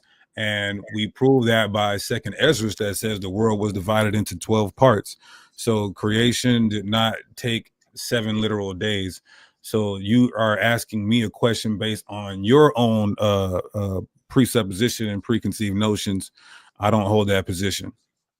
I didn't ask you about the days in Genesis 1. I asked you about this specific verse. And God said, let there be lights in the firmament of heaven to divide the day from the night. And let them be for signs, for seasons, for days, and for years. 16. And God made 2 greater lights, one to rule the day and the lesser light to rule the night. That is talking about the sun and the moon. According to that verse, isn't both the sun and the moon for signs, seasons, days, and years? Yes or no? For signs, seasons, days, and years, I wouldn't take that literal because other places. I'll stop the time. It was a yes or no question. Salakia. We'll just let them restate, and then you can okay, go ahead. The time will start back, Gadal, after you ask the question. Once Deacon start talking, the time will start back. In Genesis chapter 1, verse 14, 15, and 16, God said he made a lesser light and a greater light to rule the day and the night. We know that's talking about the sun and the moon. He also says those 2 lights were to dictate signs, seasons, days, and years. That tells us that's a lunar solar calendar, not a solar calendar. So I'm asking him, yes or no? Doesn't this verse clearly say the lesser light and the greater light are for days, seasons, years? Yes. Thank you. So that cuts his whole point going this solar calendar. Wait, I can say yes. I get to expound on my yes, right? Yes, you so, get okay, the water. So yes, I do agree with that. But the fact that I can show 360-day years, prophetically speaking, in the Old Testament and New Testament, still qualifies and validates my point. Okay, so like we just said, he said yes. Genesis 1 and 14, it tells you the sun and the moon are for times, seasons, days, and years. That is a lunar solar calendar. So him trying to flip Daniel 9 into a solar calendar when Daniel 9 doesn't say it's a solar calendar, that's his own interpretation, misinterpretation. That's false. So we just proved his solar calendar is trash. We just proved his last week, 70 week, is trash. That cannot be the first Roman Jewish war. It's all bad. All right, your 62 weeks that you have, when is the start of the 62 weeks? The 62 weeks are contiguous, one block to the 7 weeks. So I calculate them all together as one block. And so that means the 69 weeks would start at 444 BC. And that goes into Nehemiah chapter 2. When you lied and said, oh, it was just a wall, that was actually the city, not just the wall. So it starts there. Okay, great. So if it starts from there and you would subtract these lunar solar years from that, you get to 39 CE. 39 CE is after the death of Jesus. Daniel 9 says the Messiah happens after the 62 weeks.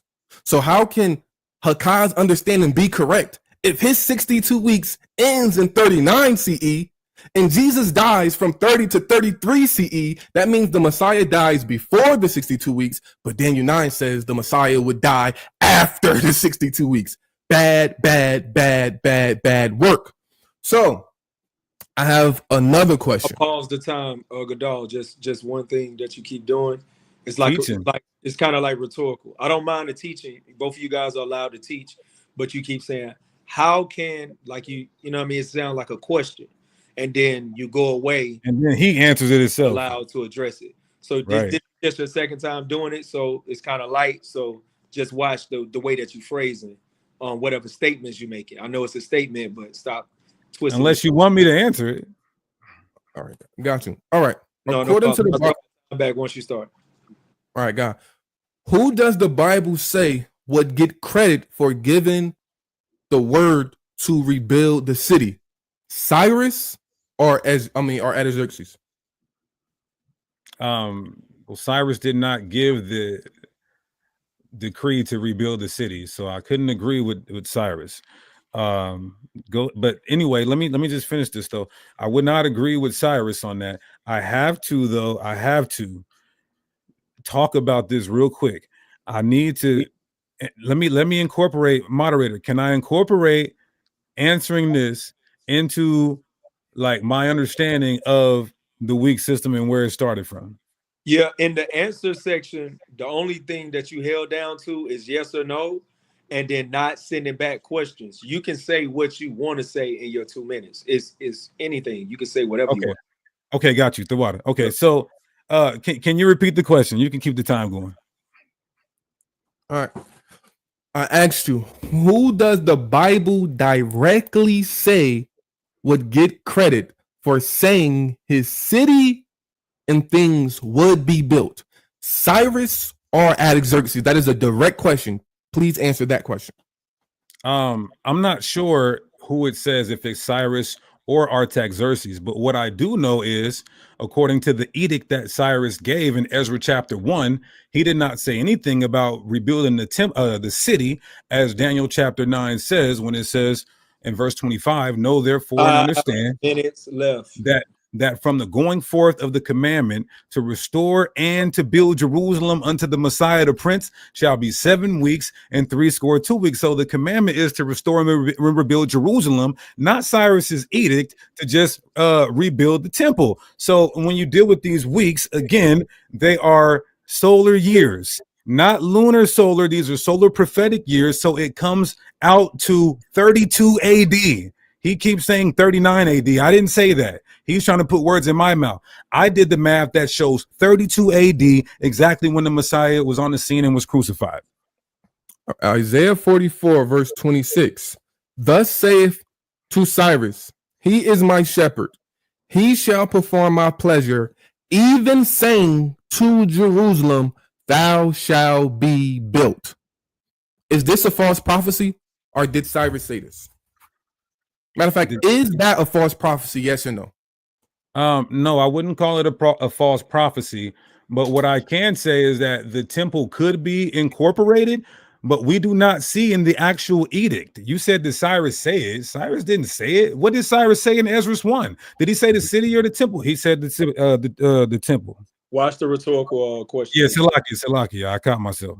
All right. So according to the Bible, according to the book of Isaiah, God, through his prophet Isaiah, tells us that Cyrus gets the credit for saying to Jerusalem, thou shalt be built, into the temple, thou foundation shall be laid.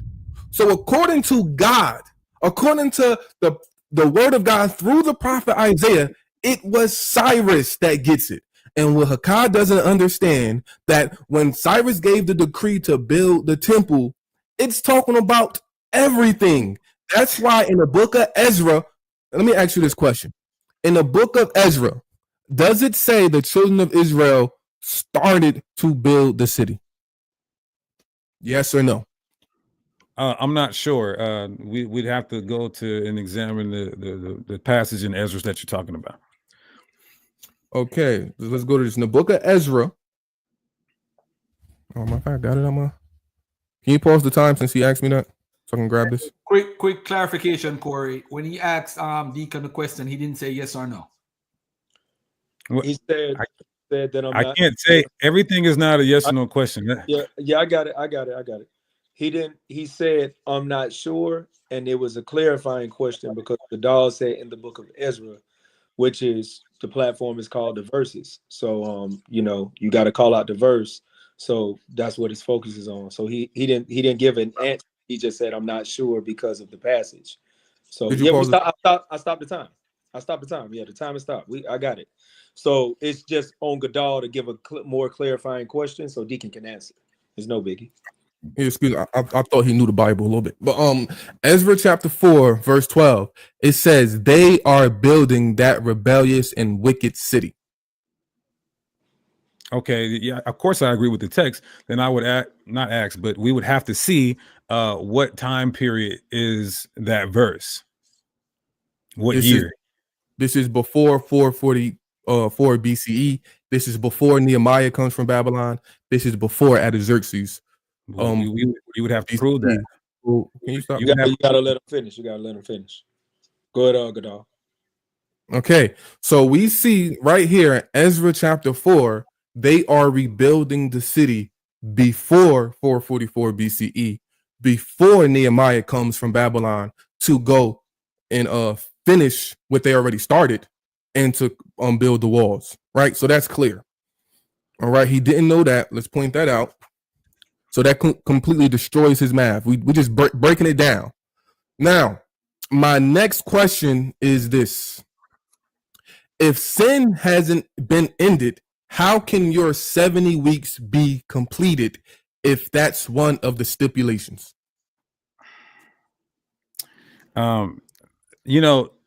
Anyway, the new covenant, which Yahweh's death was for, will end sin. And the fact that I'm even being asked this question, when we cannot show sin being ended in the Greek period, shows that there has to be a different interpretation of that phraseology.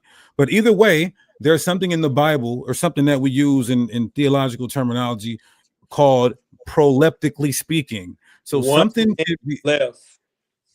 Something can be spoken as if it already happened before in the Bible. For example, when you go to Isaiah chapter 34, verses 1-2. We see the Most High proleptically speaking about something that has like it's already happened, but it hasn't happened yet. So it's called proleptically speaking. For the record, he says his sin has not been. One second. I'll stop the time. So you got 30 seconds left. If you give out you can stop the time right here and then it's just over. But if you want to give a clean question, he has 2 minutes to answer. He can answer. You know what I mean? So it's 30 seconds left. It's based on what you want to do. Do I have to answer a question? I mean, ask a question? No, you can just use the 30 seconds to talk and then I'll close it out. But I'll stop the time. All right. He says his sin has not been ended. It says it will. So how can this 70 weeks be completed in his own understanding if sin has not been ended? That means his 70 weeks is still going. It has to be concluded in the future. He's done. We're going to be bouncing over to round 3 with Deacon asking the questions and Gadal on the hot seat, man. Put in the chat who y'all got so far. Make it clean. Put it in the chat. Everybody need to hit the chat right now.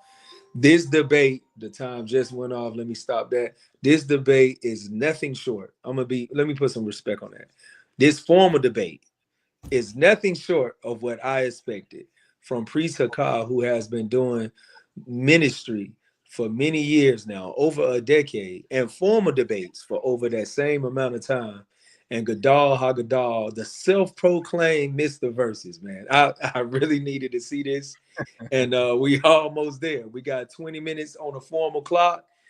Priest Hakah got the questions. Gadal is on the hot seat. Brother Garfield is out the damn way, like on mute and quiet. That's where Brother Garfield is at. Shout out to him for having us on his platform, though. Shout out to the Verses.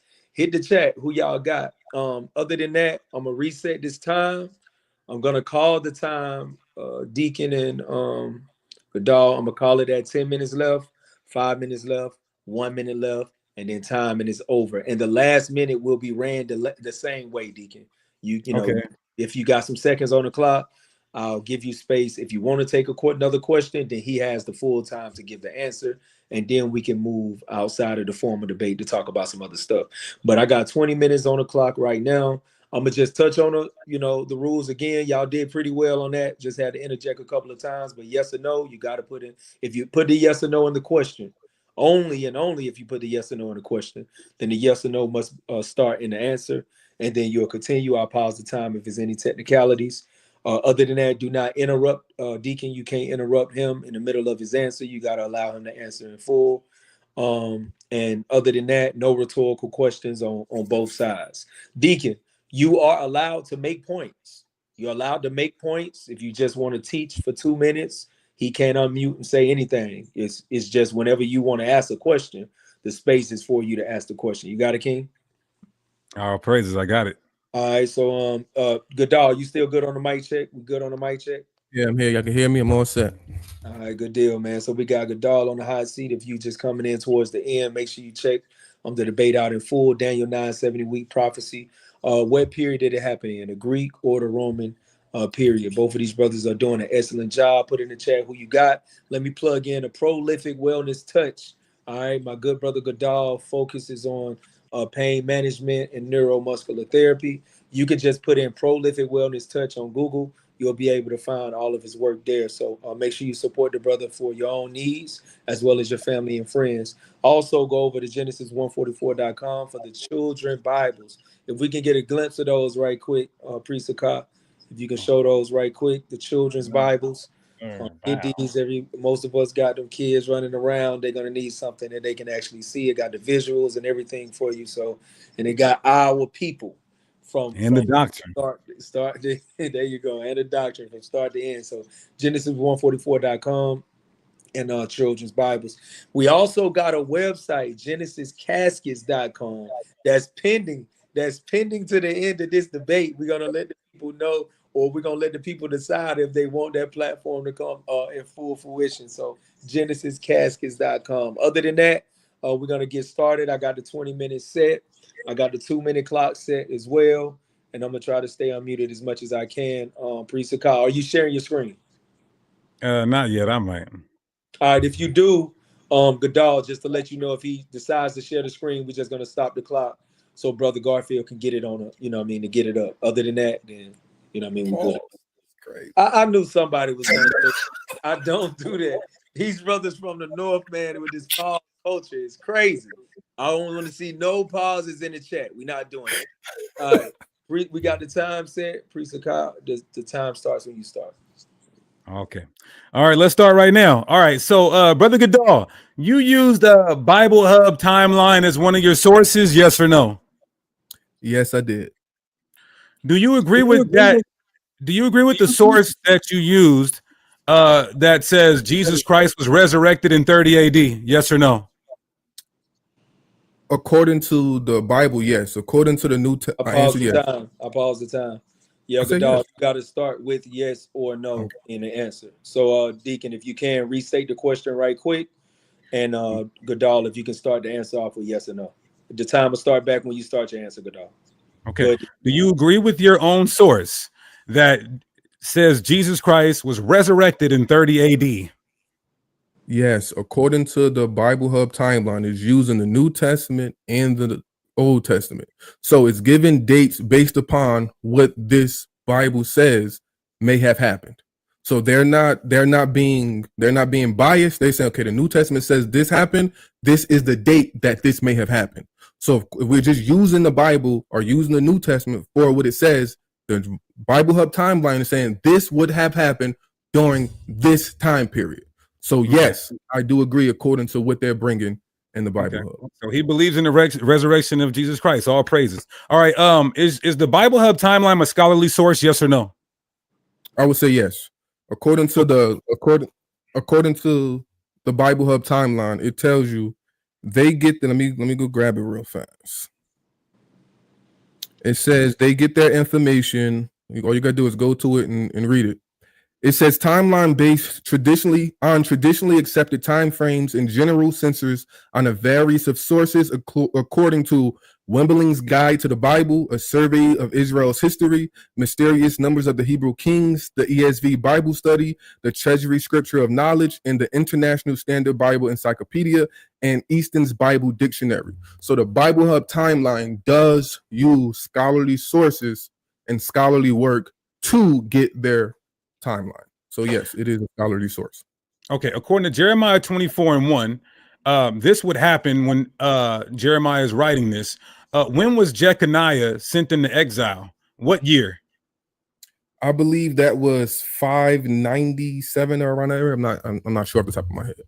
Okay, so according to Jeremiah 24, this is being written when Jeconiah is exiled in 597, and there's not one scholar. I need you to provide one scholar for me that says Jeremiah 24 was written in 588 BC. You got it. See, I don't agree with your interpretation of that verse. It doesn't say that this was written after that time period. It says he got a vision that took place after that time period. So let's read it. I didn't ask that question. I didn't ask that question. Pause the time. I said, show me one source, scholarly source, outside of the conventional chronology of Bible timeline. Show me one independent source that says Jeremiah 24 was 588 BC. You got the floor. Okay, my source is the Bible Hub timeline, and I just read all the sources that they tell you. My bad. He's not listening. I was on mute. My bad, y'all. I am listening. I already stopped the time at the point of the confusion when Deacon interjected. So, Deacon, you asked the question, and then Gadal, what did you do? You started to answer the question. And I think, Deacon, you had an issue. What was the issue that you had? Let's clarify and qualify everything. I'm asking him to show me one scholarly source outside of Bible timeline that says Jeremiah 24 is 588 BC. Okay, and I just told you, Bible Hub timeline is my source. I don't have a source outside of Bible Hub timeline right now. I got you. So one second. Let me just finish this off. Let me just finish this off, Cory. Let me just finish my thought off, Cory, real fast. I don't want to get cut off. Hold on. I'm finna give you the space. I just don't want to do it outside of the time. I got you, King. Okay. I get what the issue is. The issue is that Deacon, when you ask the question, he's just allowed to answer it within the 2 minutes. So I'm gonna give you the space, Gadal, to answer it. I just wanted to start the time back when you do answer it. You get what I'm saying? Yeah. I'm out. I wasn't trying to interrupt you, King. I'm not trying to interrupt none of y'all, but I just want to hold us to versus rules. So, Deacon, if you could just restate the question, and Gadal, you are allowed to answer it within the space that you want to answer it. And if he doesn't answer it, Deacon, he's allowed to not answer it. Okay, cool. All right, cool. All praises. So you can roll it. Do you have one scholarly source outside of Bible timeline that says Jeremiah 24 was 588 BC? Yes or no? No, I do not have a source outside of Bible Hub timeline right now at the moment. The scholarly source that I am using is the Bible Hub timeline. And I just read and quoted from the other sources that the Bible Hub, the other scholarly sources that the Bible Hub timeline gets their information from. So at the moment, no, I do not have a source outside of that. Okay. Do you know why 100% of scholars say Jeremiah 24 was 597, not 588 BC? Yes or no? I don't believe they say Jeremiah 24 was that. I paused the time. He asked you a yes or no question. Oh, I didn't hear the yes or no. My bad. I'm sorry. Yeah. So I'm asking, do you know why 100% of scholars who ever existed and in the world today all say Jeremiah 24 was written in 597 BC? Yes or no? Yes, I do. Because, and I wouldn't say all of them. What they're doing is what you're doing. They're misunderstanding Jeremiah 24. So we're going to read it. It says, the Lord showed, and behold, 2 baskets of figs were set before the temple of the Lord. So he's telling you these 2 baskets, right? And after Nebuchadnezzar, king of Babylon, carried away the captives, Jeconiah, the son of Joachim, king of Judah, and the princes of Judah, with the carpenters and the smiths from Jerusalem, and brought them to Babylon. So what this verse is saying, that the Most High showed him a vision of something that happened after Jeconiah was carried away to Babylon. Verse 2, 1 basket had very good figs, like the figs that are ripe, and the other basket had very naughty figs that could not be eaten. So he's telling you, I'm showing you a vision that happens after Jeconiah gets taken to Babylon. The scholars that he's referring to, they think Jeremiah got the vision after that. But it doesn't say Jeremiah got the vision after that. He showed him something that happens after Jeconiah gets taken to Babylon. So I disagree with his interpretation of that verse. Okay, so for the record, Jeremiah 24, there's not one scholar that would agree with him. All scholars say is 597 BC, putting his math all the way off. Now let's dig into Jeremiah 24. In Jeremiah 24 and 6, is that a fulfillment of us coming back from Babylon? Yes or no? Yes, Jeremiah 24 is definitely a fulfillment. It says, and again, the word of the Lord came unto me, saying, thus saith the Lord, the God of Israel, like these good figs, so will I acknowledge them that are carried away of Judah, captive of Judah, whom I have sent out of this place to the land of the Chaldees for their good. So it's telling you he sent people to the land of Chaldees, that is Babylon. So this verse is talking about a people that went into Babylon, and he says he will bring those people out of Babylon to do something. So yes, this was supposed to be done after Babylon for sure. Okay, perfect. So it says, I will bring them into the land and he will not pluck them up. Were the Israelites plucked up after we came back from Babylon? Yes or no? Yes, because, and I already taught you this. When we go to, I'm going to go to right here, Jeremiah, right here. I'm going to go to, is that Jeremiah? I hope we're stopping the time. No, all right, Salaki. Hold on, Salaki. No. His time runs if somebody's stuttering or trying to think. Okay. It just runs. You know what I mean? I'm getting to the verse. So Jeremiah 8, chapter 18, verse 6. It says, O Israel, can I not do with you as the potter, saith the Lord? Behold, as the clays in the potter's hand, so are ye in my hand, O house of Israel. At what instance I shall speak concerning a nation or a kingdom to pluck them up or pull them down and to destroy it. If that kingdom, if that nation against whom I've pronounced this evil turn, I will repent from the evil. So in Jeremiah 24, it says he's going to take them into the land and not pluck them up. Jeremiah lets you know that if the Most High tells you this, but if you turn and do wicked, you won't get that great promise. So this is a conditional prophecy, and Jeremiah 18 lets us know that. So according to the Bible, after Babylon, the children of Israel went there and they sinned. This is why they got plucked back up, because it's conditional according to Jeremiah's own words. Yeah, but verse 24 is not conditional. So in chapter 24 is not conditional. In Jeremiah 24:7, it says, I will give them an heart to know me, and they shall return with their whole heart. Did all the Israelites return from Babylon and then return back to the Lord with their whole heart? Yes or no? No, that's why I'm teaching you about conditional prophecy. Jeremiah 18, this quotes Jeremiah 24 verbatim.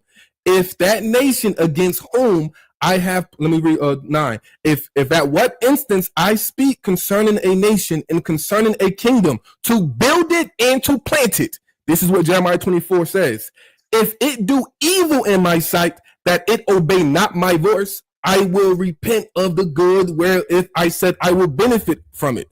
So Jeremiah 18 said, if I speak to you that I will plant you and build you, but you do evil, you're not getting that. You're going to get the belt. Jeremiah 24, he says, I will build you and I will plant you. But we know after Babylon, they didn't turn to the Most High. They didn't stay in the righteousness. So what? He took away his promise, just like Jeremiah said he would.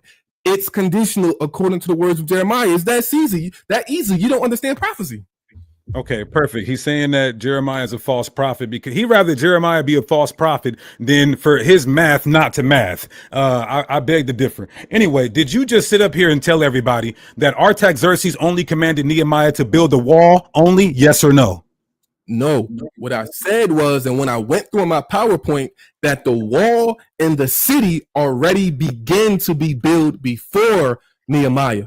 All Nehemiah did was come and build the wall. He was focused on the wall. That's what he was focused on. He also finished everything that Ezra and Zerubbabel and Joshua started.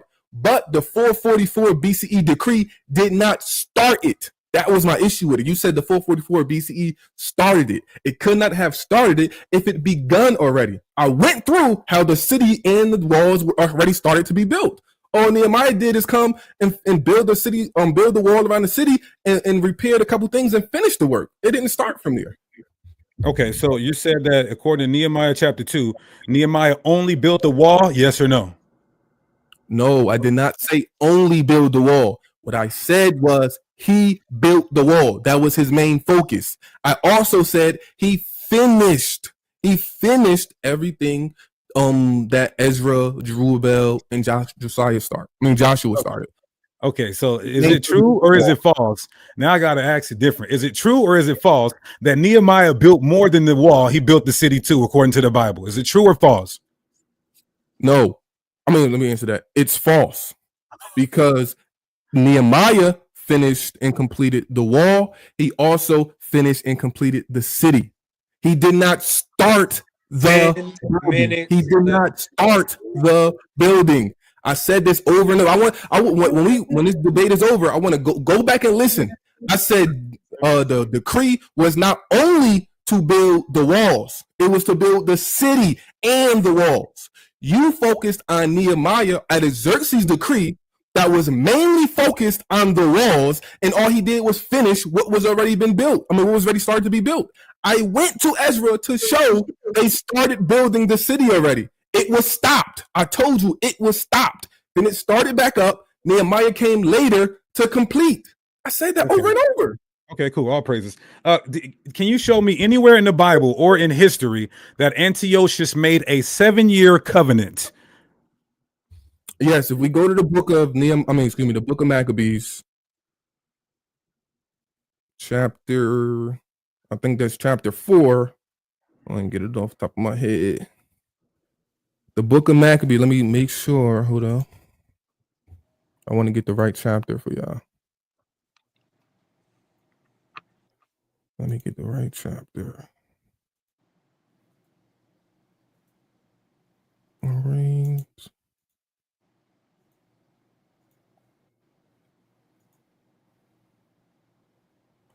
All right. So in the second book of Maccabees. All right. Second book of Maccabees, chapter 4. You see in 171 BCE that Menelaus kills Onias, and then he makes an agreement right here. It says, let me read this right here. It says, let me read it. 3 years. All right. Damn.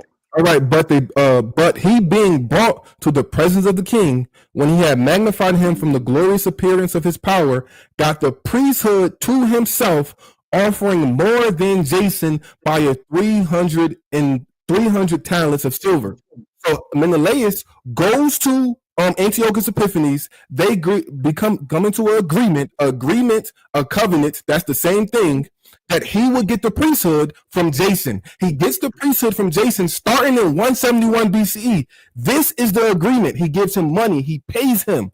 In second book of Maccabees, chapter 4, verse 24, Menelaus, Antiochus Epiphanes go into the agreement. He gives some money, and this is when they become Antiochans. Okay, does the Bible say that that's a 7-year covenant? Yes or no? Verbatim, no. It doesn't say word for word a 7-year covenant. But when you do the history, when you do the study, you know this happened in 171 BCE. Their agreement started in 171 BCE. Guess what? Your New Testament doesn't say anything about the Romans having a 7-year covenant. Don't cut me off. Your New Testament or the Bible does not say anything about the Romans having a 7-year covenant. Nowhere in history does it say the Romans and the Jews went into a 7-year covenant. You're trying to make the 7-year war a 7-year covenant. It doesn't say a covenant. But I'm showing you in the book of Maccabees that Menelaus and Menelaus and Antiochus Epiphanes, they go into an agreement starting in 171, and their agreement ends 7 years later. That is a 7-year covenant. No, it's not verbatim, but that is exactly a 7-year covenant. Okay, a bribery to kill the high priest is not a covenant. That was a bribery. Come on now, that's ridiculous. Now, let's keep going. He couldn't prove that 7-year covenant. He can't prove that. He's out of here. Now, I got to ask you a question. Who destroyed Israel more, Antiochus or Titus? Who destroyed Israel more, Antiochus or Titus? I would say the Roman Jewish war that destroyed the temple in 70 AD was yet a greater destruction than what Antiochus did. But Daniel 9 doesn't say it had to be greater or less than the other. It does not say that at all. It just says the temple and the city had to be destroyed. That's it. And the temple and the city was destroyed in the time of the Greeks. Just because you see one is greater than the other doesn't mean anything. The Greek time period fulfills what Daniel says verbatim. Okay, all praises to water.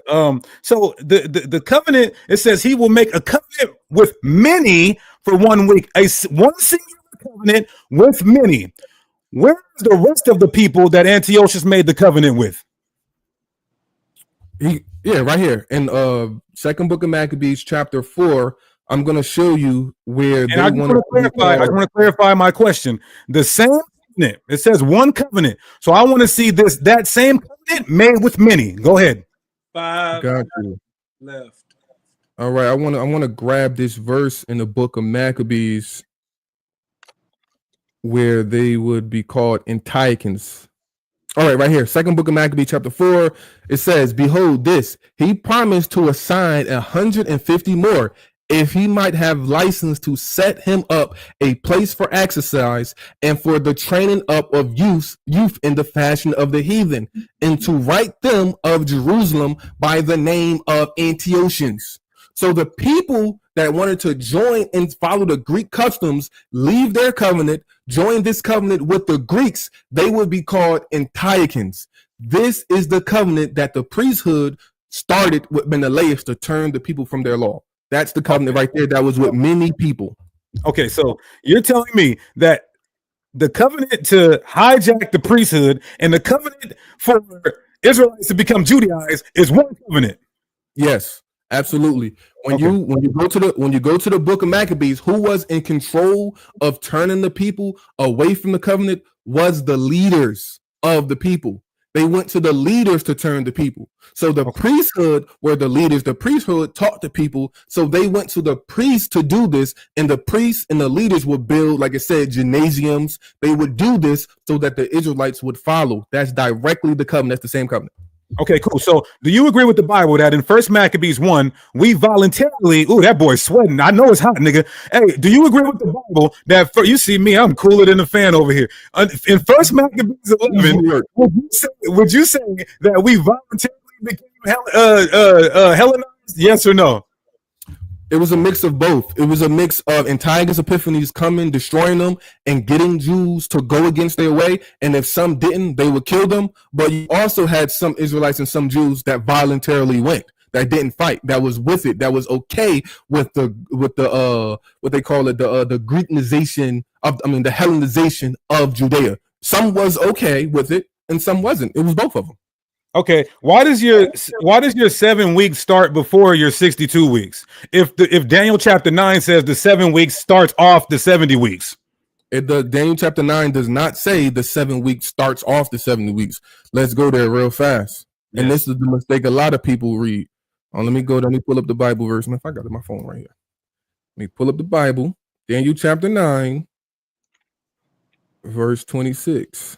It says, and know therefore understand that the going forth of the I'm in the KJV, of the commandment to restore and build Jerusalem until Messiah the Prince shall be 7 weeks, and 62 weeks the city and the street shall be built in the wall in troublous times. It does not say it has to come after. Does not say that. Daniel 9 gives 3 distinct time periods. It gives us 49-year time period. It gives a 434 time period, and then it gives a 7-year time period. It does not say one has to come after the other. It does not say it's continuous. It does not say that nowhere in the book of Daniel. All it says, you have a 7-week time period, a 62-week time period, and a 1-week time period. It does not say it has to come after. Your JPS Tanakh says that prince, his end would be with the flood. How did Antiochus, you believe that's Antiochus, which you're about to die here. How did Antiochus die?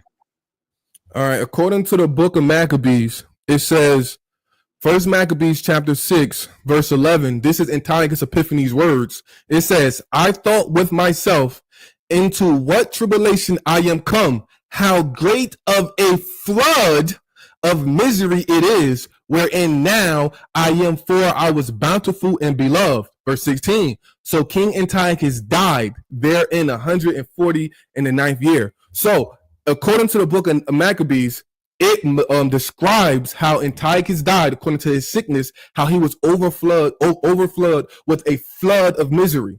So Daniel 9 said he would die in a flood. Maccabees lets you know, describes his death as a flood of misery. That's what the Bible says. Okay, and second Maccabees. One second. I'll stop the time. You got 29 seconds left, Priest Hakah. So you can elect to, of course, just simply utilize the last 30 seconds to respond. But if you ask another question, then I got to give them the full time to answer the question. Okay, cool. That was good. Y'all was up.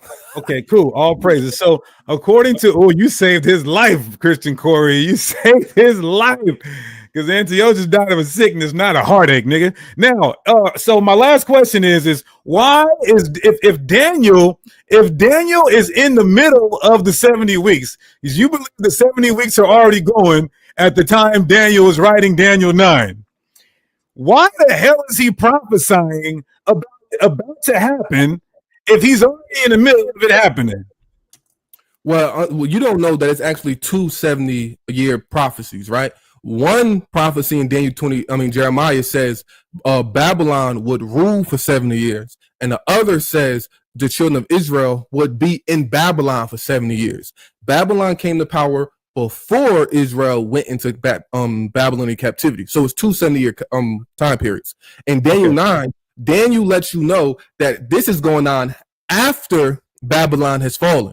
So when this angel gives him the understanding, this angel is giving Daniel understanding something that he's missing. He's missing that the 70 years isn't over yet. He's still in the time of the 70 years. Daniel didn't know he was in the time of the 70 years. He knew that Babylon's 70 years was over. He didn't know that his 70 years wasn't over yet. So he came to give him the understanding that, Daniel, you're still in your 70 years, and this is the true understanding of the time period. So him being in the midst of the 70 weeks is not a problem for me. I know that. Daniel knows that in his book. Time. All right. Hold on. GenesisCaskets.com. What are you talking about here? Look. Before I respond and talk about this formal debate, I always ask the question before we conclude. Do you brothers would like to go into the Royal Rumble phase, one-on-one, just bare knuckle, no rules, no moderation? You're allowed to get in there, you know what I'm saying, when you want to get in there, 5 minutes, 10 minutes, 15 minutes. Would you like to have that conversation? Yeah, I mean, I have a few more questions. I don't want to go super long, but I have a few more I kind of wanted to get off. So if he's with it, we can. Yeah, we're like 5 minutes, something like that. Yeah, we can do that. All right, 5 minutes. Both brothers go with 5 minutes. Yeah, let's do that. All right, so I'm gonna set it to 5 minutes. But you can't fuck with me, man. Now I can talk dirty now. No, you can't do that. You can't do that, man. Hold on. For YouTube algorithms, you got to do YouTube for the YouTube algorithm purposes. My bad. I ain't gonna go crazy. Okay. Okay. So hold on. Go ahead. Before you get into it, we still do the conclusion first. I just want to make sure that y'all want to do that extra section. Okay, got you. Do the conclusion first. Okay. Formal debate. We want to add that section to the formal debate. So, of course, in your conclusion is 2 minutes apiece. It's going to start with Gadal, then it's going to roll over to Priest Hakah. In the 2 minutes, you are allowed to say Bible verses or citations from history on things that you felt like you demonstrated and the other person did not, but make sure you say your name as well as your school of thought so people know how to follow you. I got the 2 minute time set.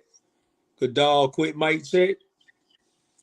I'm here. All right, good deal. And the time will start when you start, sir. All right, so as y'all see during this debate, I showed easy and precisely the time period from the start of the 7 weeks, which is the 588 BCE to 539 BCE, exactly a 49 time period from the prophetic word of Jeremiah to the anointed one on the scene. That's not a coincidence that this was prophesied that the children of Israel will be rebuilt in their land, and exactly 49 weeks after that, Cyrus is on the scene. That's not a coincidence. I also showed from the start of Babylonian exile to the anointed one being cut off is exactly 62 weeks, 434 years. That's not a coincidence. It's easy work. That's what the Bible says. I also showed a 7-year covenant when the priesthood got into an agreement with Antiochus Epiphanes to pay him that they would turn the people of Judea into Antiochians starting in 171, and it ended 70 years later. And in the middle of that 7 years, the same persons in Tiger's epiphanies took away the daily sacrifice. Exactly what Daniel showed, prophesied about. I showed you the fulfillment during the time of the Greeks. Hakah, I went through and broke down his understanding clear, put the belt to it. He tries to say his 7-year covenant is the first Roman Jewish war. I showed how that cannot be. Titus Vespasian was not around in 66 CE to confirm it. I showed how he left before 73 CE. He was not under scene for 7 years. He fell and died in the cross-examination, how he couldn't explain that. I showed clearly that his understanding is horrible. Like, it's clear, man. Like, this is easy. I got my lights on. I'm hot. I'm sweating because I'm under the lights right now. It's not because this is hard work. It's easy work. I just got my lights on me, man, and it's hot in here. This is easy work. It was easier than I thought. I thought his question round was going to be a little harder, really, because I know he a heavyweight. But his question round was soft. It was weak. It was really cold. But I mean, this is easy. I destroyed him. Time. 2 minutes up. 2 minutes up. The dog, Hakah dog. Mr. Versus is talking crazy. Hold on, let me stop that time. Shout out to Gadal, Hakah. If y'all can, go to Prolific Wellness Touch. You can just simply throw that in your Google and pull it up. That is the brother's business. He focuses on pain management and neuromuscular therapy, helping out the community in terms of health. So that's an excellent thing that we need in the quote-unquote Black community. All right. So if y'all can support the brother at Prolific Wellness Touch, and that is Gadal, Hakah, one of the challenger of the day. Rolling over to my good brother Priest Hakah of the Genesis platform, the Israelite Camp.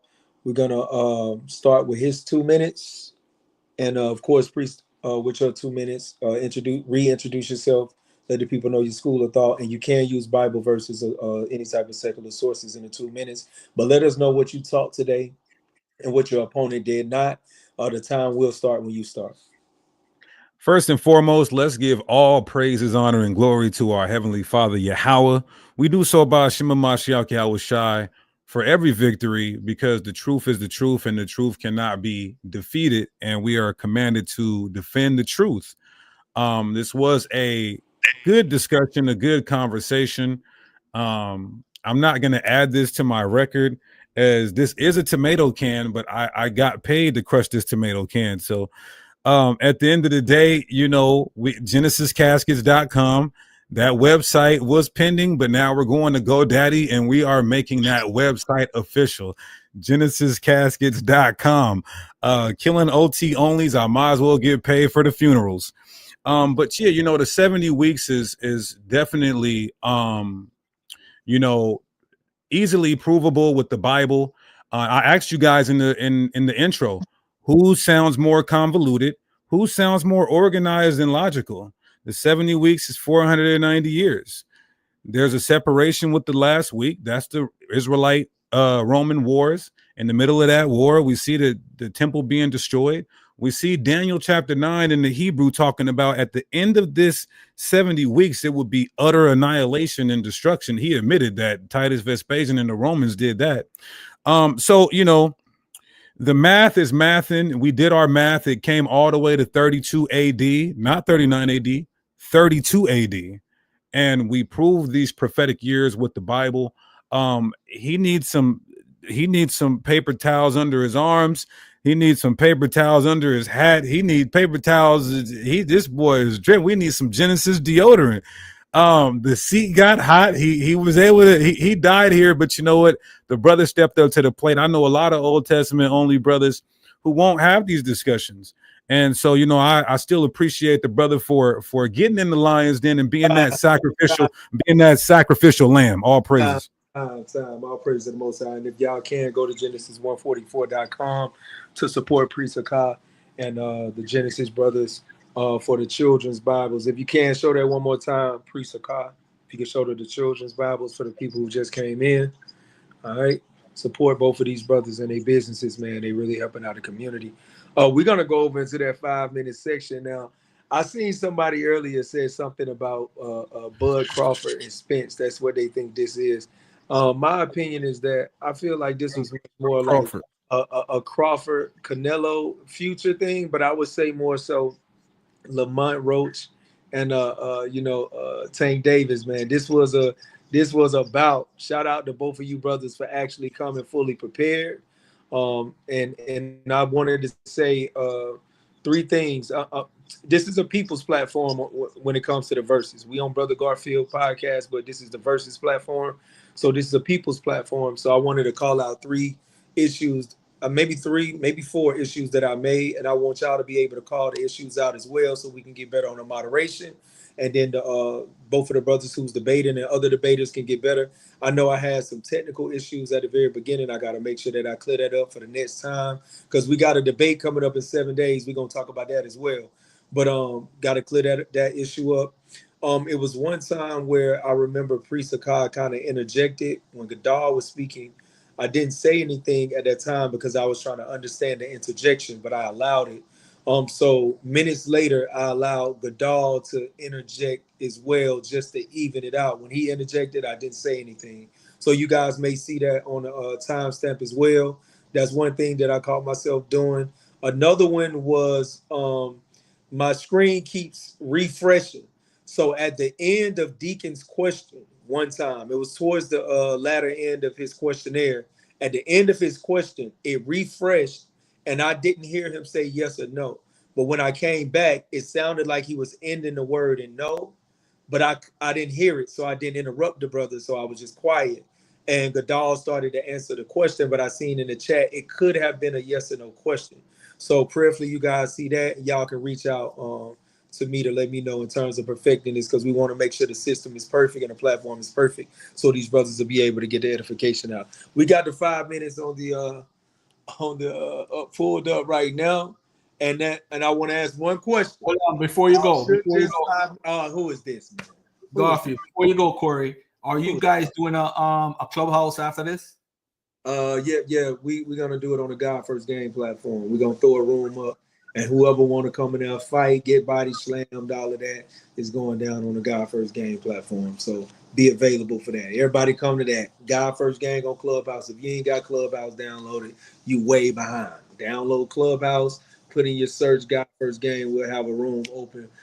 So Gadal can get slammed. If Priest pull up, he can get dumped on his head. Everybody fighting, you know what I mean? So pull up God First Gang Clubhouse, and then you guys will be able to share who y'all thought won. Y'all can come on stage, flood the stage, and then we're going to talk about it in detail. I won't give my opinion because I can't. Forever, we don't do that as moderators on the Versus platform. So good question, Brother Garfield. That was the one good interjection you had, Brother Garfield. Shout out to you, brother. Man, right? If Grand Rising Room started room, I'm going to be in there, man. So we're going to see. Yeah. All right. We ain't got to plug. We ain't doing no extra. Grand Rising in the building, man. We're going to have to clip that when we actually put it up, brother. That's branding issues, brother. That's branding issues, yeah. All right. Shout out to Grand Rising, man. Shout out to Grand Rising. All right, we got 5 minutes on the clock. Damn, let's wait for him to come back. Damn, Cory, man. Where you at, bro? He said give him a minute because he's gonna. Also, Salakia, I wanted to appreciate Brother Garfield. You know what I mean, letting me come. I think I came on here, but this is the first formal on Garfield's channel. So you know, he always comes over and supports all my channels, which I got like 10 of them. So right now, I can't even keep count, man. Damn. All I know, I press the subscribe button. I be pressing the subscribe button every time. I'm like, damn, my boy. Hey, let me say this, by the way, too, Cory, while you're coming back. Let me say this, man. I want to say I appreciate brother Priest Hakah and Gadal for what it was a good spirited debate. Both men did their thing. I mean, I know who I feel won, and it's good to actually watch a debate. Because I normally don't watch a debate. I'm moderating and running around. But this was a very good debate. Very good debate. Christian Cory versus platform. How y'all set up the platform, how to ask questions and so forth. Beautiful setup. Beautiful arrangement. I love it, bro. I'm going to rewatch this tonight. This was good. This was some good stuff. And Garfield, I want to say this too. Definitely shout out to Brother Garfield. Because this debate almost didn't happen, you know. Hakah, you know how dudes be when they scared, they try to price themselves out. If you watch boxing, you know that the boxers try to price themselves out so they don't got to fight. Garfield called that man bluff, said, you know what, since you running, take this little bread and come get your butt beat. So he got paid to get his butt beat today. So shout out to Garfield for making that happen, man. I've never seen somebody pay to get beat up. That's crazy. But hey, it is what it is, bro. You know, That's why you paid for your man. It came from his pockets to you, and then you paid me, and then he got beat up. But yeah, let's get it in, man. You know, just 5 minutes. That's all y'all want. Just 5 minutes. Yeah, 5 minutes. If it goes a little longer, it goes a little longer. But so you know, hold on, Hakah. 5 minutes each, or just 5 minutes? Period. No, it's 5 minutes. They gotta fight. Right, they gotta I'm fight. I'm gonna shut up. I'm done. Yeah. I'm finna start it. Then if y'all want to do 5 minutes, we're gonna press start. And then when we press start, whatever happened. Yeah, let's press play. I want to go back into your Bible timeline source. What year do you say that the Exodus happened? The Exodus. I use the Bible Hub timeline. They put it in, I think 1440. Hold on, let me double check. And from 1446, right? I put it in 1446. But depending on different timelines, different people, they have different understandings when the Exodus started. You know, so hey, it is what it is. But I go by the Bible Hub timeline. I trust in their sources they use. So that's what I use. They say 1444 BCE. Okay. My question for you is, let me just rebut that real quick. Archaeological evidence and scholarly consensus have the Exodus at 1260 to 1250 BC. And so I'm just kind of poking in at your flawed sources that you have. This is why I asked you, do you have any source outside of Bible Hub that would give you any type of academic credentials? And you basically said you believe everything on Bible Hub. So that means you believe in the existence of Jesus Christ, Lord in Christ. No, I don't believe in it. Well, I do believe Jesus, the man, existed for sure. He existed. He was a real person. Do I believe the narrative of the New Testament? Absolutely not. But the Bible Hub timeline takes the Bible, whether it's New Testament, Old Testament, and they give dates on when this stuff may have happened. The scholars, if you get into it, they don't believe most of this stuff in the Bible happened. Like, if we being real. So they take what they use and put dates on it. So according to 1 Kings 6, it tells you that the Exodus happened in the 408th year after the Israel. I mean, it tells you that the temple was built in the 408th year after the Exodus. So if you take when in 1 Kings, when that happened, and you add that, that's why they give you the 1446 based on the Bible itself, based on the time the Bible gives you. That's how you get it. Hold on, let me finish. Other people make different arguments. I have a question for you. I just answered 2 of your questions. I have a question for you now. Go ahead. How in the world do you do this with the last 7 years when Titus Vespasian, his father, was not around in 66 CE? They had nothing to do with it. Were they around in 67? Yes or no? The late 67. That's when they called Vespasian to come put down the revolt. Oh, for the record, they were even if it wasn't 66, they were in 67, right? Yeah, but yours don't start in 67. You say yours is 66. Yeah, we haven't, but we cannot. Roman-Jewish war is in 66 CE. If Titus Vespasian and his father was not there to confirm the covenant in 66 CE, that cannot be the start. You lose. The focal point of the 1 week is the crushing of the temple, which happens in 70 AD. And so this is the problem when you deal with conventional chronology. Things that happened 2,000 years ago, 2,500 years ago, you can't necessarily say that year. It has to be a circa. So for you to say that just shows that you don't even understand the timeline in history. So my question now is, how in the hell does your week, your last week, your 7 years work when you can't even find Antiochus Epiphanes given a 7-year covenant? It says he will give the covenant. You said, well, it was he, and then it was Menelaus, and then the priesthood, and then everybody else. No, it says he, one person, singular. He shall confirm the covenant. That is one effing person. You can't find that in history or the Bible. Yes, I do. That's why I went to the book of Maccabees. Antiochus Epiphanes, he goes to the priesthood. They start a covenant to turn the people into Antiochans. That's the covenant, to turn them. That's the agreement. That's the contract. It doesn't have to say 7-year covenant verbatim. Okay, were we still Hellenized? Were we still Hellenized after that 7-year period? Yes or no? No, because after the 7-year period, the Maccabees came. 30 seconds left. They went through the land. They killed everybody that was against the Torah. They killed everybody that was pro-Hellenized. They rededicated the temple. They did this during the time. This guy just said that no Israelites were Hellenized after the Maccabees came. That is ridiculous. It doesn't say 7 years anywhere in history or the Bible that Antiochus made that agreement. Here. Doesn't say anywhere in history that Titus Vespasian made a 7-year covenant with the Israelites. Yes or no? Let me answer this. Let me answer that. Let me answer that last thing for him. He takes the covenant. You're taking the covenant to be like an actual agreement. I'm interpreting. Listen, brother. I'm interpreting it as Titus Vespasian destroying the Israelites and confirming the old covenant curses, not a written agreement. That's the difference. But all praise to the Most High. That did not happen for 7 years. You're done. You're cooked. He's making it up. That did not happen for 70 years. Get this man out of here. Get his hat the fuck out of here. Get his shirt the fuck out. Get on this nigga the fuck out.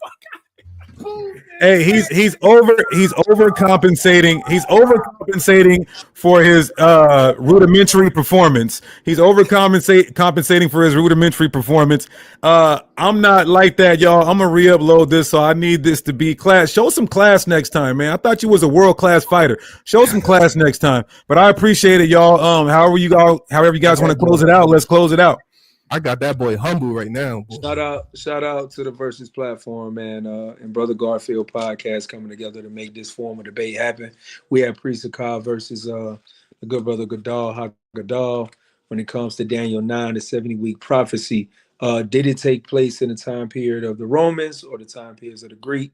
If you guys come back, play this later, send this off, share it, let other people see it and view it. This was a high-level juggernaut debate. So shout out to both brothers. On Priest Hakah's end, we're going to make sure we promote his business one more time. Genesis144.com. You can get the children's Bibles from Genesis144.com.